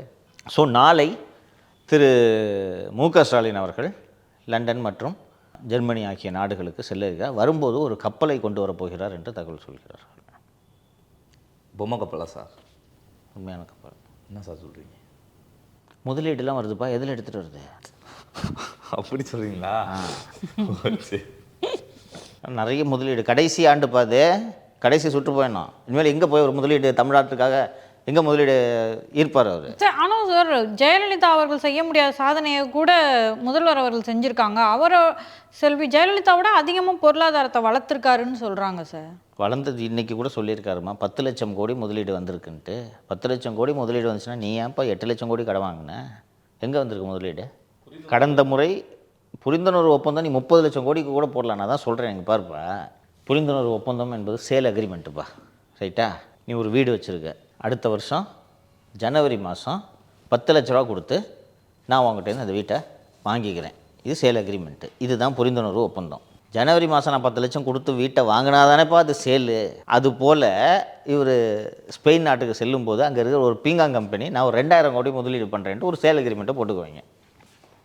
அதுக்கப்புறம் பார்த்தா அந்த பீங்காங் கம்பெனி ஒரு டுபாகூர் கம்பெனியாக இருக்கும். நீங்கள் போட்ட புரிந்துணர்வு ஒப்பந்தங்களின்படி எவ்வளவு முதலீடுகள் வந்தது என்பதைத்தான் நாம் பார்க்க வேண்டும். அப்படி என்ன பக்கத்தில் ஆந்திரா கர்நாடகாலெல்லாம் இல்லாதது இங்கே இருக்குதுன்னு சொல்லிவிட்டு உங்ககிட்ட வந்து நீங்கள் முதலீடு பண்ணுறாங்க. ஆந்திராவுக்கு அதிக முதலீடு வந்திருக்கிறது, தெலுங்கானாவுக்கு அதிக முதலீடு வந்திருக்கிறது, கேரளாவுக்கு கூட முதலீடுகள் வந்திருக்கின்றன, உத்தரப்பிரதேசத்திற்கு அதிக முதலீடு வந்திருக்கிறது, குஜராத்துக்கு ஏராளமான முதலீடுகள் தொடர்ந்து வந்து கொண்டிருக்கிறது. இதில் எந்த மாநில முதல்வர்கள் வெளிநாடுகளுக்கு சென்று முதலீடுகளை ஈர்த்தார்கள் சொல்லுங்கள்? எந்த மாநில முதல்வர் உங்களை போல் சைக்கிள் ஓட்டி குரங்கு வித்தெல்லாம் காமிச்சது எந்த மாநில முதல்வர் நீங்கள் சொல்லுங்கள்? இப்படிலாம் சைக்கிள் ஓட்டி வித்த காமிச்சா முதலீடுகளை ஈர்க்கிறார்கள். அமெரிக்காவுக்கு போயிட்டு வந்த உடனே சார் வெள்ளை அறிக்கை வெளியிடணும்னு கேட்குறாங்க. அதெல்லாம் வெள்ளை அறிக்கைலாம் தேவையில்லைன்ட்டு சொன்னாரா இல்லையா? உண்மையிலே முதலீடு வெள்ளை அறிக்கைன்னா என்ன? இவ்வளோ புரிந்துணர்வு ஒப்பந்தம் இவ்வளோ வந்திருக்கு. நீங்கள் சொன்னது போல் நீங்கள் இப்போ சொன்னீங்களே ஜெயலலிதா செய்யாத சாதனை செய்து விட்டார்கள் என்று. ஜெயலலிதா செய்யாத சாதனை செய்திருந்தால் நீங்கள் வெள்ளை அறிக்கை வெளியிட்டு பெருமை தேடிக்கொள்ள வேண்டும். என்ன ஏன் ஜெயலலிதா சாதனை பண்ணாங்க பார்த்தீங்களா? 10 லட்சம் கோடின்ட்டு சொன்னோம், 9 லட்சம் கோடி வந்துருச்சு பாரு அப்படின்னு நீங்கள் சொல்லணுமா இல்லையா? ஏன் மறுக்கிறீங்க? அதிமுக ஆட்சி காலத்தில் வெளிநாடு சென்ற போது நீங்கள் வெள்ளை அறிக்கை கேட்டீர்களா இல்லையா? அவங்க நீ கேட்குறாங்க கொடுங்களேன். அவங்க கூட இத்தனை வாட்டி போகலையா? வருஷம் போகிறீங்க. அதே போல் இந்த முறை முதலமைச்சராக முதலீடுகளை ஈர்க்கக்கூடிய கடைசி வெளிநாட்டு பயணம் இருந்தால் போய் இந்த வாட்டி கப்பல் ஒன்று வாங்கி மொத்த முதலீட்டையும் அதில் வாரி போட்டுக்கிட்டு கொண்டு வந்து நேராக சென்னை துறைமுகத்தில் வந்து இறக்குன உடனே யூசி முருகானந்தம் அருண் எல்லாம் போய் அந்த முதலீடுலாம் வாரின்னு வருவாங்க. அப்போ இன்றைக்கி இந்த வாட்டி வந்துட்டு 2 கோடி மாணவர்களுக்கு வேலை வாய்ப்பு கன்ஃபார்ம். தமிழ்நாட்டில் மொத்தம் எத்தனை பேருப்பா? 8 கோடி மக்கள் தொகை, ரைட்டா? அதில் இந்த குழந்தைங்க ஒரு கோடின்னு விட்டுரு, 5 கோடி போருக்கும் வேலை, புரியுதா? தேவைப்பட்ட பக்கத்து ஸ்டேட்டில் இருக்கவங்கலாம் கூப்பிட போகிறாரு. அவ்வளோ முதலீடுகளை கப்பலில் வாரின்னு வர போகிறாரு. ஓகேவா? ஸோ அதன் காரணமாக நாளைக்கு அந்த முதலீடுகளை வரவேற்பதற்காக ஒரு வெளிநாடு செல்ல இருப்பதால் இன்றைக்கி முதல்வரை போய் இந்த அதிகாரிகள் எல்லாம் பார்த்து விட்டு வந்து இந்த மாதிரி டிஜிபி அப்பாயின்மெண்ட்டு இதெல்லாம் செய்துவிட்டு வருவார்கள். 10 நாள் நம்ம டூர் போகிறாருன்னு நினைக்கிறேன். அதனால் இன்று இவருக்கு இந்த ராஜரத்தம் ஸ்டேடியத்தில் ஜிவாலுக்கும் சைலேஷ்குமார் யாதவ் என்ற ஒரு அதிகாரிக்கும் ஞாயிற்றுக்கிழமை பிரிவு உபசார விழா நடைபெற இருக்கிறது. இதில் நாம் கவனிக்க வேண்டிய ஒரு விஷயம் என்னவென்றால், இந்த சைலேஷ்குமார் யாதவ் தான் தூத்துக்குடி துப்பாக்கிச் சூட்டு 13 பேர் இறந்ததற்கு முக்கிய காரணமாக இருந்த அதிகாரி. இந்த சைலேஷ்குமார் யாதவ் மீது துறை ரீதியான நடவடிக்கை எடுங்கள் என்று நீதிபதி அருணா ஜெகதீசன் ஆணையம் உத்தரவிட்டு அந்த உத்தரவு ஓரமாக வைத்துவிட்டு சைலேஷ்குமார் யாதவை டிஜிபியாக பதவி உயர்வு அளித்தது இந்த பொம்மை அரசு தான். அவருக்கு இன்றைக்கி பிரிவு உபச்சார விழா வேறு நடத்தி கௌரவமாக வழி அனுப்ப இருக்கிறார். இப்படி ஒரு அதிகாரி இருக்கிறதே தெரியாது. அவருக்கு ப்ரொமோஷனில் நம்ம தான் கையெழுத்து போட்டன்றதும் தெரியாது. அதனால தான் இவர் பொம்மை முதல்வர். இன்றைக்கி அந்த தூத்துக்குடி ஸ்டெர்லைட் துப்பாக்கிச் சூடுக்கு கூப்பாடு போட்டார்களே மக்கள் அதிகாரம் இவர்கள் எல்லாம், சைலேஷ்குமார் யாதவ் இன்றைக்கி சிஎம்ஐ போய் பார்க்க போகிறாரு, ஃபெரல் பார்ட்டி கொடுக்க போகிறாங்க. டிஜிபியாக எந்த விதமான நடவடிக்கையும் இல்லாமல் ஓய்வு பெற போகிறார். என்ன செஞ்சிட்ருக்காங்க? பேசணும்ல, தங்களை போராளின்னு நிரூபிச்சுக்கிட்டு இருக்காங்க. சார் இந்த டிஜிபி நியமனம் தொடர்பாக யாரேனும் இந்த வழக்கு தொடர போகிறாங்களா சார்? இனிமேல் தானே பொறுப்பு டிஜிபி போட்ட பிறகு மீண்டும் இது வழக்காக மாறி நீதிமன்றத்திற்கு செல்லும். கவின் கொலைக்கு ஏன் திரு விஜய் அவர்கள் பேசலை, தாவேக்கா தரப்பில் எதுவுமே சொல்லலை அப்படின்னு சொல்லிட்டு இருந்தாங்க. பட் மதுரை மாநாட்டில் அவங்க பார்த்திங்கன்னா அதை ஒரு தீர்மானமாக நிறைவேற்றினாங்க. இப்போ பார்த்திங்கன்னா தாவேக்கா தரப்பில் திரு ஆதவ் அர்ஜுன் உச்சநீதிமன்றத்தில் மனு தாக்கல் செஞ்சுருக்காரு சார். அதாவது இது மாதிரியான ஆணவ கொலைகளுக்கு தனிச்சட்டம் கொண்டு வரதுக்கு மத்திய மாநில அரசுகளுக்கு உத்தரவிடுங்க அப்படின்னு சொல்லியிருக்காரு. இதெல்லாம் ஒரு நல்ல நகர்வு என்பதில் எவ்விதமான மாற்று கருத்தும் இல்லை. ஒரு அரசியல்வாதி எது எதெல்லாம் தனக்கு வாக்குகளை பெற்று தருமோ அவற்றையெல்லாம் முழுமையாக பயன்படுத்தி கொள்ள வேண்டும். அதை எப்படி பயன்படுத்தி கொள்ள வேண்டுமோ அப்படி பயன்படுத்தி கொள்ள வேண்டும். எல்லா வகைகளிலும் பயன்படுத்த வேண்டும். இந்த நீதிமன்றத்தில் வழக்கு தொடுப்பது என்பது ஒரு அடிஷ்னல் ஃபேக்டர் தான். ஆனால் எது உண்மையான வாக்குகளை பெற்றுத்தரும் என்றால் கவின் வீட்டுக்கு சென்று அவரது பெற்றோர்களை சந்தித்து அவருக்கு ஆறுதல் தருவதுதான் உண்மையான வாக்குகளை பெற்றுத்தரும். திரு அஜித்குமார் வீட்டுக்கு திரு விஜய் அவர்கள் சென்றது போலவே கவின் வீட்டிற்கும் செல்லலாம் என்று விஜய் முடிவெடுத்து விட்டார். ஆனால் அவரது அரசியல் ஆலோசகர்கள் அண்ணே அங்கெல்லாம் எதுக்கு நீங்கள் போயிட்டு கேஸை போட்டு விடுவோம், நீங்கள் போய் நேராக போய்கிட்டு என்று சொல்லி இவரை தடுத்து வைத்திருக்கிறார். போல துப்புரவு தொழிலாளிகள் போராட்டம் நடத்தி கொண்டிருந்த போது நாம் நேராக போய் சந்திக்கலாம் என்று சொல்லும்போது கூட இருந்த வியூக வகுப்பாளர்கள் இருங்கண்ணே என்னண்ணே நீங்கள் போயிட்டா நம்ம கூப்பிடுவோண்ணே அவங்கள என்று அழைத்து அவர்களையும் பனையோருக்கு வரவழைத்து பார்க்க வைத்திருக்கிறார்கள். இதெல்லாம் வியூகமா? இவங்க சொல்கிறாங்க சார் திரு இபிஎஸ் கூட தான் அங்கே வரலையே அப்படின்னு சொல்கிறாங்க. சரி, அவங்க சொல்கிற ஒரு வாதத்துக்கு எடுத்துக்கிட்டாலும் இபிஎஸ் ஒன்றும் வீட்டில் கூப்பிட்டு பார்க்கலையே அப்படின்ற ஒரு கேள்விகளும் இருக்குது சார். எதுக்கு இப்போ பண்ணுறீங்க? அந்த இபிஎஸ் ஜெயக்குமாரையும் மாவட்ட செயலாளர் திரு ராஜேஷையும் பாலகங்காவும் சென்றார். அவங்க கட்சிக்காரங்களை தொடர்ந்து அனுப்பிச்சிக்கிட்டு அவர் பார்த்துட்டார். நீங்கள் இங்கே வீட்டுக்கு கூப்பிட்டாரா? அதாவது சார் இது என்ன ஆகுதுன்னா ஒர்க் ஃப்ரம் ஹோம்னு ஏற்கனவே திரு விஜய் அவர்களை சொல்லிட்டு இருக்கிறத மீண்டும் மீண்டும் அவர் ப்ரூவ் பண்ணுற மாதிரி ஆயிடுது. அப்போ கூட இருக்க வியூக வகுப்பாளர்களே அவரை ஒர்க் ஃப்ரம் ஹோம் பொலிட்டிஷியனாக பிராண்ட் பண்ணி அவரை அப்படியே வைப்பதற்கு முயற்சி செய்கிறார்களோ என்ற சந்தேகம் எழுகிறது. ஏன் என்பதையெல்லாம் பார்ப்போம் நம்ம. ஸோ இது போல முக்கியமான இந்த விஷயங்களில் விஜய் அவர்கள் தவறான முடிவெடுத்ததற்கு காரணம் இந்த வியூக வகுப்பாளர். நேற்று நாம் விவாதித்தது போல சம்பந்தமே இல்லாமல் ராகுல் காந்தி கைதுக்கு விஜய் அவர்கள் கண்டனம் தெரிவித்ததற்கு காரணமும் இந்த வியூக வகுப்பாளர்கள். சரி, அதுக்கெல்லாம் கண்டனம் தெரிவிச்சிங்கல்ல, சரி உங்கள் மேலே எஃப்ஐஆர் போட்டதுக்கு மற்றவங்க யாராவது கண்டிப்பானான்னு பார்த்தீங்க, ஒருத்தரும் கண்டிக்கல, நல்லா போடணும் என்று சந்தோஷமாக இருக்காங்க. நீங்கள் கண்டிங்க இல்லையா? மற்றவர்களுக்கு தெரியாது, உங்களுக்கு தெரியும்ல. அந்த பவுன்சர்ஸ் தூக்கி போட்ட பையன் ஒருத்தன், ஒரிஜினல் பையன் ஒருத்தன் பேட்டி கொடுத்துக்கிட்டு இருக்கிறான், அவன் இல்லைன்ட்டு. எங்கள் மீது கடுமையான அடக்குமுறையை ஏவிவிட வேண்டும் என்பதற்காக எங்கள் தலைவர் மீது பொய்யான வழக்கை போட்டிருக்கிறது தமிழக காவல்துறை. தாவேகாவின் வளர்ச்சி பொறுக்க முடியாமல் தான் திமுக இந்த அடக்குமுறையை கையாள்கிறது. இப்படி பொய் வழக்குகளை போட்டு தாவேகாவையோ எங்கள் தலைவரையோ மிரட்ட முடியாது. பொய் வழக்கு போட்ட தமிழக காவல்துறையை கண்டித்து வள்ளுவர் கோட்டத்தில் வரும் வெள்ளிக்கிழமை ஆர்ப்பாட்டம் செய்யணுமா வேணாமா? சொல்லுப்பா. அவரை பற்றி அவரே சொல்கிறது இல்லைன்னா கூட அவங்க கட்சிக்காரங்களை விட்டு சும்மா போய் கூட இருக்கவங்கள சொல்லணும். புஷி ஆனந்த் இந்த அறிக்கை விட்டுருக்கணும், ஆதவ் இந்த அறிக்கை விட்டுருக்கணும், அருண்ராஜ் இந்த அறிக்கை விட்டுருக்கணும் இல்லையா? இதை நியூஸ் ஆக்கு. எது இவனை ஒரு அடி அடிக்கணும்னு நினைக்கிறான், அதை அப்படியே மடை மாற்றி உங்களுக்கு சாதகமாக அதை மாற்றுங்கள்.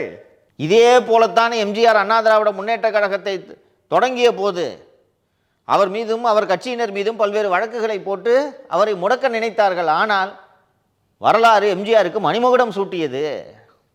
அதுபோல எங்கள் தலைவருக்கும் மக்கள் மணிமகுடம் சூட்டுவார்கள். வந்திருக்கணுமா?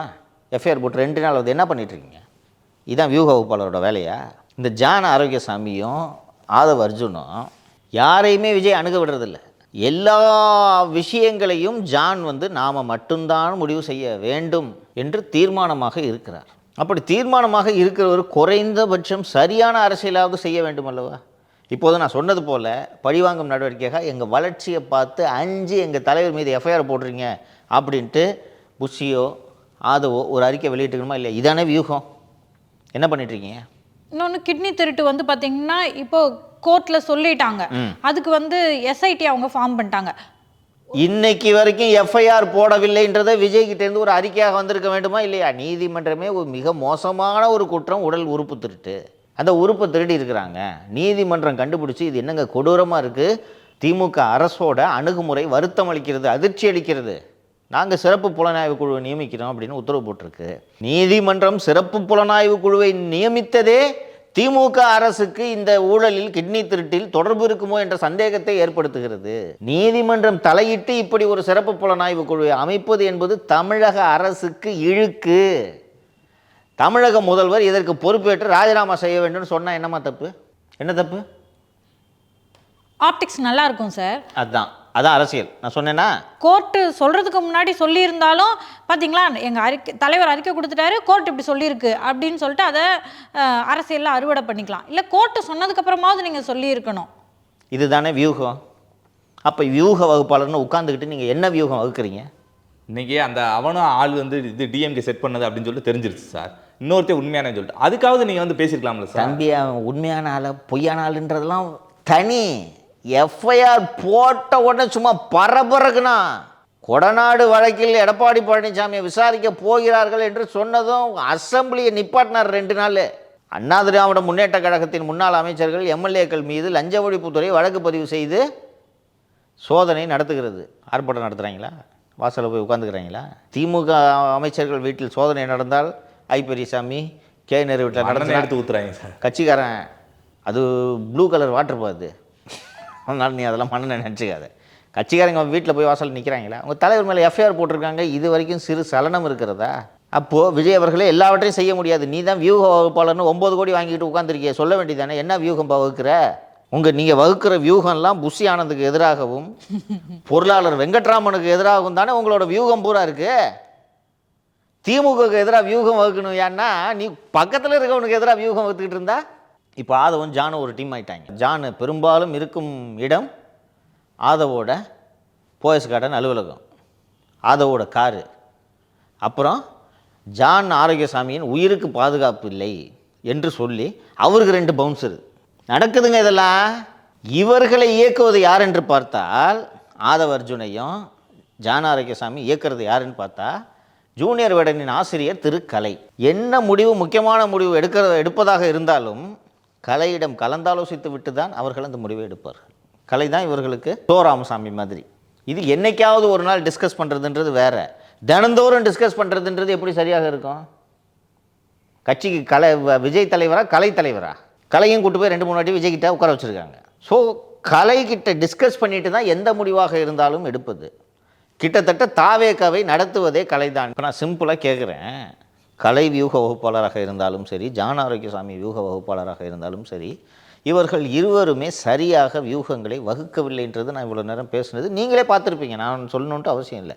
சரியாக வியூகங்களை வகுத்திருந்தால் இன்னும் விஜய் நன்றாக வளர்ந்துருக்க முடியும், நல்ல ட்ராக்ஷன் கிடச்சிருக்கும். ஓகேவா? முக்கியமான தருணங்களில் எல்லாம் கோட்டை விடுகிறார் இல்லையா? ஏன் இது நடக்கிறது? நல்லா யோசிச்சு பார்த்தீங்கன்னா, கலையையும் ஜான் ஆரோக்கியசாமியையும் ஏன் திமுக இயக்கக்கூடாது? அதிமுகவில் எப்படி ராஜ்சத்தியனை வச்சு இயக்கிக்கிட்டு இருந்தாங்களோ அது மாதிரி திரு ஜான் ஆரோக்கியசாமியை திமுக கையில் எடுத்துருக்க வாய்ப்பு இருக்கா? ஏன் எடுக்கக்கூடாதுன்றேன். நீங்கள் இன்னொரு பக்கம் ரிவர்ஸில் திங்க் பண்ணி பார்த்தீங்கன்னா உங்களுக்கு புரிஞ்சிடும். நான் தான் திமுக, நான் தான் திராவிட மாப்பிள்ளை சாருன்னு வச்சுக்கோங்க. 50,000 கோடி என் டிஸ்போசலில் இருக்குது, எலெக்ஷனுக்கு மட்டும் இது, ரைட்டா? நான் இந்த பணத்தை செலவு பண்ணாமையோ இல்லை சரி ஓகே நம்ம நியாயமாக ஓட்டு வாங்கி ஜெயிச்சிடலாம் அப்படின்ட்டு இருந்தால் சரசரன்ட்டு அதிமுக வெற்றி பெறுமா பெறாதா? ஒருவேளை அதிமுக தாவேக கூட்டணி அமைஞ்சிச்சுன்னா ஜெயிக்க வாய்ப்பு இருக்கா? ஜெயிக்கலைன்னா என்னாகும்? குடும்பமே ஜெயிலுக்கு போகும். இந்த 50,000 கோடியை பாதுகாக்க முடியாது. நான் இந்த 50,000 கோடி எடுத்து இஷ்டத்துக்கு செலவு பண்ணால் இன்னொரு 50,000 கோடி சம்பாதிக்க முடியுமா முடியாது? அடுத்த 5 வருஷத்தில் தமிழ்நாடே திமுகவுக்கு சொந்தமாயிரும். அப்போது நான் திருப்பி ஆட்சிக்கு வர்றதுக்கு எந்த எல்லைக்கும் போவேனா இல்லையா? கரெக்டாக? அப்படி இருக்கும்போது இவர்களை விலைக்கு வாங்குறது என்ன அவ்வளோ பெரிய கஷ்டமா? நான் சொல்கிறது பொய்யான குற்றச்சாட்டு என்று இருந்தால் நீங்கள் இன்னும் வலுவான வியூகங்களை வகுத்திருக்க வேண்டுமா இல்லையா? அதான் சார், நம்ம விக்ரவாண்டியில் பேசணும் சார். திரு விஜய் அவர்கள் திமுகவுக்கு எங்கெல்லாம் வலிக்குதோ அங்கே அடிக்கிறாரு அப்படின்னு பேசணும். அது கொஞ்சம் கொஞ்சமாக குறைஞ்சிட்டு வரா மாதிரி உணர்றேன் சார், குறிப்பாக இந்த கிட்னி விவகாரத்தில் சார். இப்போது இவர்கள் என்ன வியூகங்களை வகுக்கிறார்கள் சொல்லுங்கள்.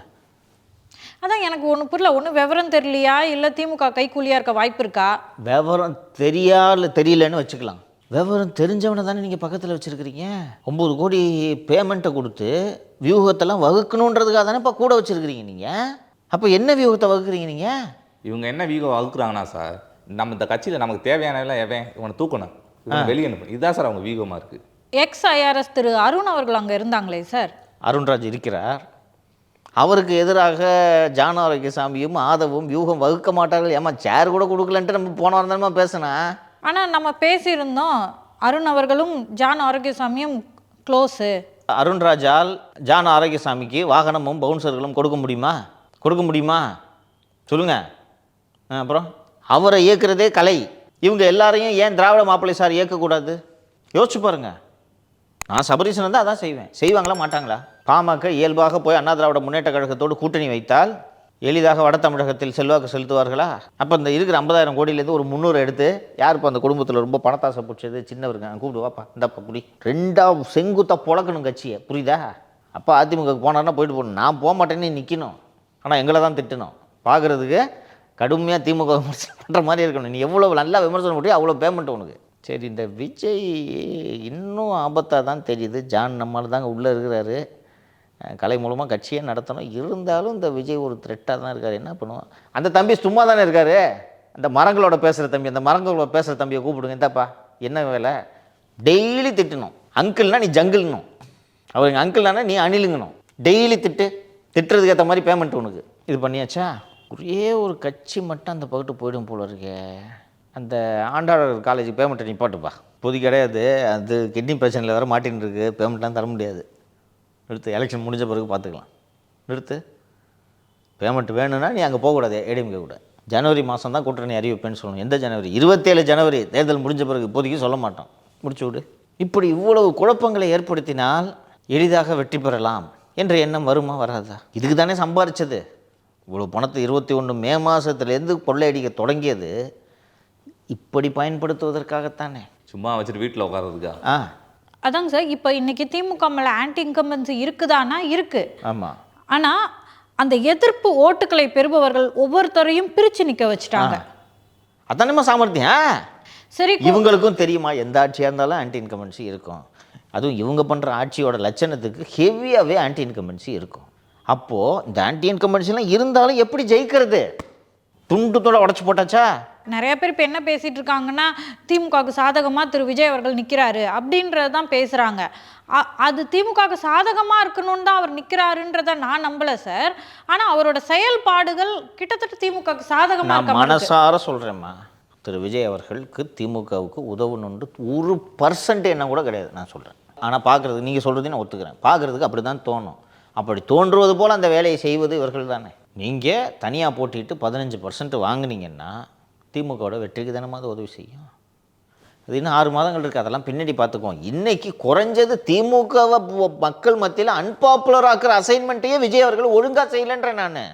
அவரை வளர்த்துக்கிற வேலையை அவரை வளர்த்துக்கிறது, அவர் வளரணுன்றதுக்காக தான் நான் இதை சொல்கிறேன். தூய்மை பணியாளர்களோடு போய் அந்த ரிப்பன் பில்டிங் வாசலில் பிளாட்ஃபார்மில் உட்காந்துருந்தாருன்னா, இன்னொன்று இன்றைக்கி காலையில் கூட அவங்க ஏதோ போராட்டம் பண்ண போகிறாங்கன்ட்டு 4 பஸ்ஸை இறக்கிட்டு போலீஸ் நிறுத்தியிருக்காங்க. இனி 50 வருஷம், அன்றைக்கே நான் சொன்னேன் 50 வருஷம் ஆனாலும் இனிமேல் அந்த இங்கே போராட்டம் நடக்காதுன்னு. அது ஒரு வரலாற்று தருணம். திரு விஜய் அவர்கள் போய் அந்த பிளாட்ஃபாரத்தில் அந்த குப்பை தொழிலாளிங்க தோளில் கையை போட்டுட்டு ஒரு 2 புகைப்படம் வெளியில் வந்துருந்துச்சுன்னா காலத்துக்கும் அது பேசப்படும் இல்லையா? இதைத்தானே கூட இருக்கிற வியூக வகுப்பாலாம் சொல்லணும். சார் நீங்கள் எவ்வளோ பெரிய ஆள் சார், அவங்கள இங்கே வர வைக்கலாம் சார், நான் ஏற்பாடு பண்ணிக்கிறேன் சார், நீங்கள் ஏன் சார் அங்கே போகிறீங்கன்னு சொன்னால் நீ என்னப்பா வியூக வைப்பாங்க? அது மட்டும் இல்லை, நாங்கள் தான் திரு விஜய் இங்கே வரக்கூடாதுன்னு சொன்னோம். போராட்டங்களை வந்து அதன் மூலமாக கலைஞ்சு போயிட வாய்ப்பு இருக்குது. அதாவது திரு விஜய் அவர்களுடைய வருகையின் மூலமாக போராட்டங்கள் சிதைந்து போயிட வாய்ப்பு இருக்குது. நிறைய கூட்டங்கள் வந்துடும் அப்படின்னு சொல்லிட்டு போலீஸ் எங்களை அப்புறப்படுத்திடுவாங்க. நியூஸ் அப்படி கசைய விடுறாங்க. இதுதான் வியூகம், இவங்க வகுக்கிற வியூகம், புரியுதா? இப்படி தான் வியூகங்களை வகுத்து கொண்டு இருக்கிறார்கள். வர செப்டம்பர் 17 அம்பேத்கர் எல்லோருக்குமான தலைவர் அம்பேத்கர் நூல் வெளியிட்டார்கள் அல்லவா? அதே போல் எல்லோருக்குமான தலைவர் பெரியார் போல் செப்டம்பர் 17 பெரியார் பிறந்தநாள் அன்று விகடன் பதிப்பகமே ஒரு நூலை வெளியிட இருக்கிறது. இது போன்ற நிகழ்ச்சிகளில் போய் பேசினால் எளிதாக தமிழக முதலமைச்சராகி விடலாம் என்று வியூக வகுப்பாளர்கள் விஜயின் காதிலேயே சொல்லிக்கொண்டே இருக்கிறார்கள். குப்பை அள்ளுபவர்களை பார்ப்பதை விட, கவின் குடும்பத்தினரை பார்ப்பதை விட இது போன்ற நிகழ்ச்சிகளில் சென்று பங்கேற்பதே உங்களை ஒரு பெரிய சிந்தனை சிற்பியாக, மாஸ் ஹீரோவாக, மக்களின் முதல்வராக மாற்றிவிடும் என்று இப்படித்தான் வியூகங்களை வகுத்து கொண்டிருக்கிறார்கள். திரு விஜய் அவர்கள் நன்றாக யோசித்து அவருடைய அரசியல் நடவடிக்கைகள் மட்டுமே மக்களிடையே அவருக்கு செல்வாக்கை ஏற்படுத்தும். இதில் என்ன விஷயம்னா, நான் காலங்காலமாக ஏடிஎம்கேக்கு போட்டுருக்கேன், காலங்காலமாக டிஎம்கேக்கு போட்டுட்ருக்கேன். 2 சாலிடு கூட்டணி. அந்த 2 கூட்டணியும் விட்டுட்டு நான் ஏன் விஜயை தேர்ந்தெடுக்கணுன்றதுக்கு ஒரு வாக்காளனை கன்வின்ஸ் பண்ண வேண்டிய நெருக்கடியில் விஜய் இருக்கார். அதை ஒரு புரிஞ்சுக்கிட்டு அரசியல் பண்ணணும். மீண்டும் மீண்டும் இதே போல் முக்கியமான சமூக நிகழ்வுகளை கூட கண்டுகொள்ளாமல் அவர் பாட்டுக்கு அமைதியாக இருந்தார்னா மக்கள் ஒரு ஒர்க் ஃப்ரம் ஹோம் பொலிட்டிஷியன் தான் போல இருக்குன்ட்டு கடந்து போய்கொண்டே இருப்பார்கள். நான் வந்து இந்த ஆதவ அர்ஜுனா மனு தாக்கல் பண்ணதை பற்றி கேட்டேன் சார். விவகாரம்லாம் ஆறி போனதுக்கப்புறம் ஒரு மனுவை தாக்கல் பண்ணிட்டேன் அப்படின்ற மாதிரி சடங்குக்கு பண்ணுற மாதிரி இருக்குமா? சடங்குக்கு பண்ணுற மாதிரி இருக்குமா? நீங்கள் இப்போ சொன்ன உடனே இன்னொன்று உச்சநீதிமன்றத்தில் சொன்ன உடனே இங்கே இருக்கிற தமிழ்நாடு அரசு செய்யணும். உச்சநீதிமன்றத்துக்கு போய் வழக்கு போட்டு உச்சநீதிமன்றம் அனைத்து மாநிலங்களையும் கேட்கணும், மத்திய அரசோட கருத்தை கேட்கணும். இன்னொன்று, சட்டம் இயற்றுவது அரசுகளின் வேலை, நீதிமன்றங்களின் வேலை அல்ல. ஆணவ கொலைக்கு சட்டம் இயற்ற வேண்டும் என்று மாநில மத்திய அரசுகளுக்கு உத்தரவிட வேண்டும். சில மாநிலங்களில் இருக்குது, ராஜஸ்தான்லேயும் எங்கேயோ ஆணவ கொலைக்குன்னு சட்டமே இருக்குது. உத்தரவிடணுன்ட்டு நீங்கள் மனு தாக்கல் செஞ்சீங்கன்னா நீங்கள் தமிழ்நாட்டில் உங்களோட சமூக பொறுப்பு ஆற்றி விட்டதாக பொருளா? கவின் வீட்டுக்குள்ளேங்க போயிருக்கணும். அதை பற்றி விஜய் மேடையில் பேசியிருக்க வேண்டாமா? அந்த ஸ்பீச் விஜய் என்ன பேச போகிறான்றது ஜான் ஆரோக்கியசாமி தவிர யாருக்கும் தெரியாதான். கடைசி வரைக்கும் ரகசியம். எப்படி இருந்துச்சு? சரி விடுங்க, வருத்தப்படுவார் விஜய் அப்புறம் பேசினா. சார் இது தொடர்ந்து திருத்துறைப்பூண்டியில் வேற வந்துட்டு ஸ்டாலின் அவர்களை வந்து அவதூறாக பேசினார் அப்படின்னு சொல்லிட்டு புகார் வேறு கொடுத்துருக்காங்க சார் விஜய்க்கு எதிராக. ஸ்டாலின் மிகச்சிறப்பாக ஆட்சி செய்கிறார் என்று பேசினால்தான் அவதூறு, மீதி எல்லாமே உண்மை தான். ஆனால் எப்படிலாம் வேண்டுமென்றே இப்படிலாம் கொடுக்குறாங்க பாருங்க. அதான் சார், இப்போ பார்த்தீங்கன்னா திமுக அதோட நகர்வுகளை செய்ய ஆரம்பிச்சிருச்சு. முக்தாரை விட்டு ஒரு பக்கம் திட்ட விடுறது, அதுக்கப்புறம் இந்த மாதிரி வழக்குகளை போடுறது, பொய் வழக்குகளை போடுறது. இன்னைக்கு பார்த்தீங்கன்னா மக்கள் பல பேர் திமுகக்கு எதிராக இருக்கவங்க ஒரு மாற்றா விஜயை நினைக்கிறாங்க, ஒரு தேர்ட் ஃப்ரண்ட்டாக அவரை ஏற்றுக்கிட்டோம். அப்படி இருக்கும்போது மாறா ஜெயிச்சிரு மாறா அப்படின்ற மைண்ட் செட்டில் இருக்கும்போது இன்னும் அப்போ அவர் இந்த ஏழை மக்களுக்காக பேசுறது குறைஞ்சபட்சம் சார் கரண்ட் அஃபேர்ஸை பேசணும், அறிக்கை கொடுக்கணும், அதெல்லாம் வந்து ஒரு இதை தினமும் செய்யணும். தீபாவளி பொங்கலுக்கு செய்யக்கூடாதுன்னு தான் நான் சொல்கிறேன். பட் அதுக்காக சார் கூட இருக்கவங்களாம் ஒரு நிழல கூடயா சார் அரசியலுக்கு வந்துட்டாருன்ற ஒரே காரணத்துக்காக சந்தேகப்பட்டுக்கிட்டே இருக்க முடியும்? சந்தேகப்படணும். புரிஞ்சுக்குங்க, நீங்கள் ஒரு ராஜா நாட்டை ஆளணும்னு நினைக்கிறீங்க, ஒரு கட்சியோட தலைமை. யார் கூட மோதுறீங்கன்னு கேட்டால் மிக மிக பலம் வாய்ந்த ஒரு எதிரி கூட மோதுறீங்க. அந்த எதிரி நம்ம கூட இருக்கிறவனையே கையில் எடுத்திருப்பான்ற அசியூம் பண்ணி தான் நீங்கள் அணுகணும். எல்லாத்தையும் கண்ணை மூடிட்டு நம்பினீங்கன்னா நீங்கள் லீடராக இருக்க தகுதி இல்லை. புரிஞ்சுக்கோங்க, யாரையுமே நம்பக்கூடாது. அப்படி இல்லை அது எப்படி நிழல் போல் கூடவே இருக்கிறார், அவரை சந்தேகப்படக்கூடாதுன்னா ஒருவேளை திமுக கையில் எடுத்திருந்தா? இல்லைப்பா அப்படி திமுக அப்படி எடுக்கலப்பான்னா தினந்தோறும் விஜய்க்கு அரசியல் தொடர்பான ஐடியாக்களை கொடுங்க, பேசுங்க. இதில் இருக்கிற ஒரு சிக்கல் என்னன்னு சொல்கிறேங்க சார்.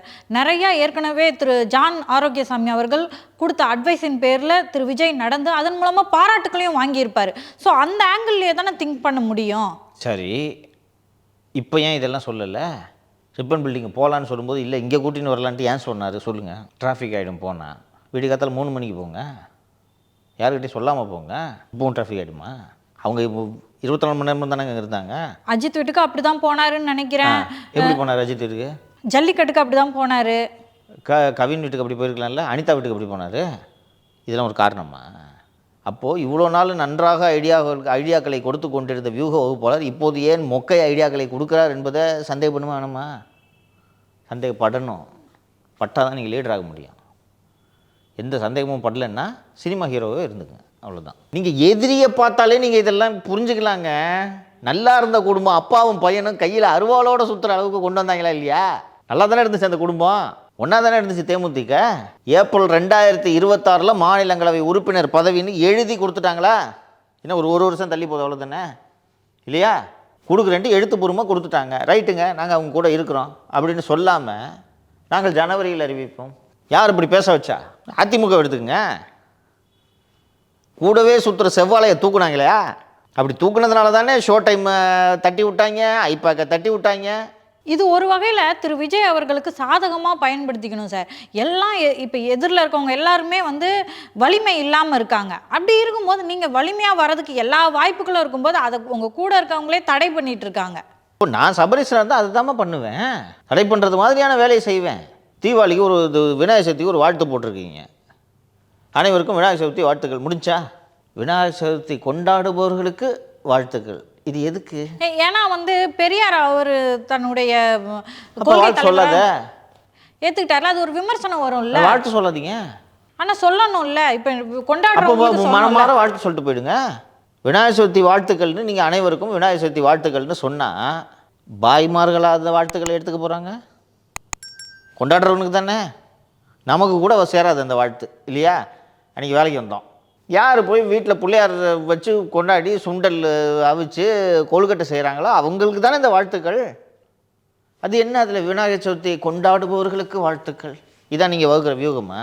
இப்போ இது வேணுக்குன்னு செய்கிறாங்கன்னு தெரியலையா உங்களுக்கு? சார் முன்னாடி போனால் முட்டுறீங்க, பின்னாடி வந்தால் இடிக்கிறீங்களேங்க சார். எது பண்ணாலும் தப்புன்னா எப்படி சார்? என்னம்மா இதில் என்ன தப்பு இருக்குது? கொண்டாடுபவர்களுக்கு வாழ்த்துக்கள்னா எதுக்குமா இந்த வார்த்தை? அனைவருக்கும் விநாயகர் சதுர்த்தி வாழ்த்துக்கள் முடிஞ்சு போச்சாம்மா? இப்போ இதனால நீங்கள் பெரியாருடைய கொள்கைகளிலிருந்து வழுவுகிறீர்கள் என்று அர்த்தமா? அதிமுக வருஷம் வாழ்த்து சொல்கிறாங்கம்மா, அதுக்காக அவங்க பெரியாரை புறந்தள்ளிடுறாங்களா? பெரியார் தானே ஏற்றுக்கிறாங்க அவங்க. இப்போ அதனால வந்து என்ன பண்ணி மேடையில் பெரியார் படத்தை வச்சுக்கிட்டு நீ விநாயகர் சதுர்த்தி வாழ்த்து சொல்கிறேன்னு நல்லா சண்டைக்கு போயிருக்காங்களா? திமுக கிட்ட என்ன சொல்லுவாங்கன்னா, ரம்ஜானுக்கு வாழ்த்து சொல்கிறீங்க, ஏன் இந்து பண்டிகைகளுக்கு சொல்ல மாட்டேங்கிறீங்க, தீபாவளிக்கு சொல்ல மாட்டேங்கிறீங்கன்னு சொல்லுவாங்க. ஸோ இவங்க வந்து திமுக ஒரு லெகசியில் வந்துகிட்டு இருக்காங்க. இவங்க எல்லாருக்குமே சொல்லிட்டாலே சிக்கல் இல்லை. ஆமாம், ரம்ஜான் பண்டிகைக்கு வாழ்த்து சொல்லும்போது ரம்ஜான் பண்டிகை கொண்டாடுபவர்களுக்கு வாழ்த்துக்கள்னு சொல்கிறீங்களா? அனைவருக்கும் ரம்ஜான் வாழ்த்துக்கள்னு சொல்கிறீங்க. நாம் புரிஞ்சுக்கிறோம், இது இஸ்லாமியர்களுக்காக சொல்லப்பட்டது என்று நாம் புரிந்து கொள்கிறோம்.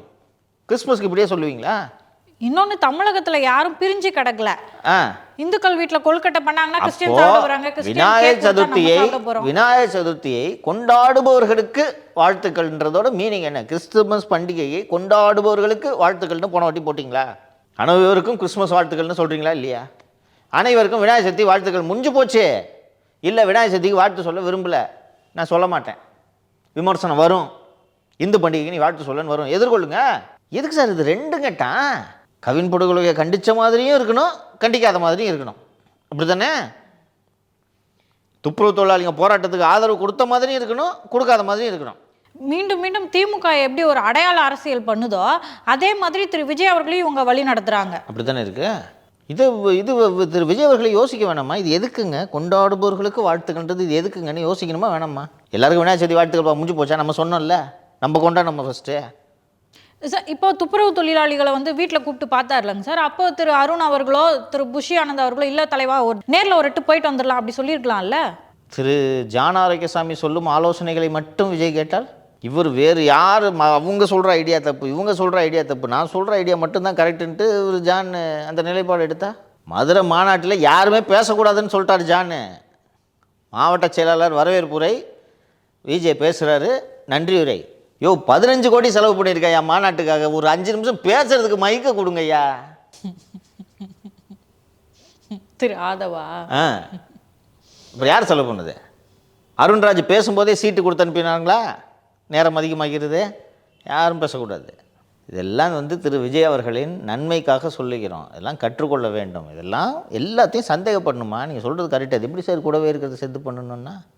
அரசியல் இதில் 2 விஷயம் இருக்க வாய்ப்பு இருக்குது சார். நம்ம தான் இவ்வளோ நாள் திரு விஜயோட இருந்தோம், நம்மளை மீறி வேற யாரும் வளர்ந்துடக்கூடாதுன்னு நினைக்கலாம். அப்படி இல்லாட்டி திமுக ஒரு ட்ரெஷரர் வெங்கட்ராமன் 2000 ஆண்டுலேருந்து இருக்கிறாருமா கூட. ஏன்னா இவர் தான் இருந்தாரா? 2000 இருக்கார் அவர். இவரும் ஆரம்பத்துலேருந்து இருக்காரு தான். அதுக்காக இல்லை, ஆட்டோமேட்டிக்காக அந்த ஒரு பயம் வரும்ல. கட்சியோட நலன் முக்கியமாக உங்கள் நலன் முக்கியமானதை நீங்கள் பார்த்தீங்கன்னாலே முடிஞ்சு போயிடுச்சுமா. உங்கள் நலன் முக்கியம்னு பார்த்தீங்கன்னா நீங்கள் இப்படி தான் சொல்லுவீங்க.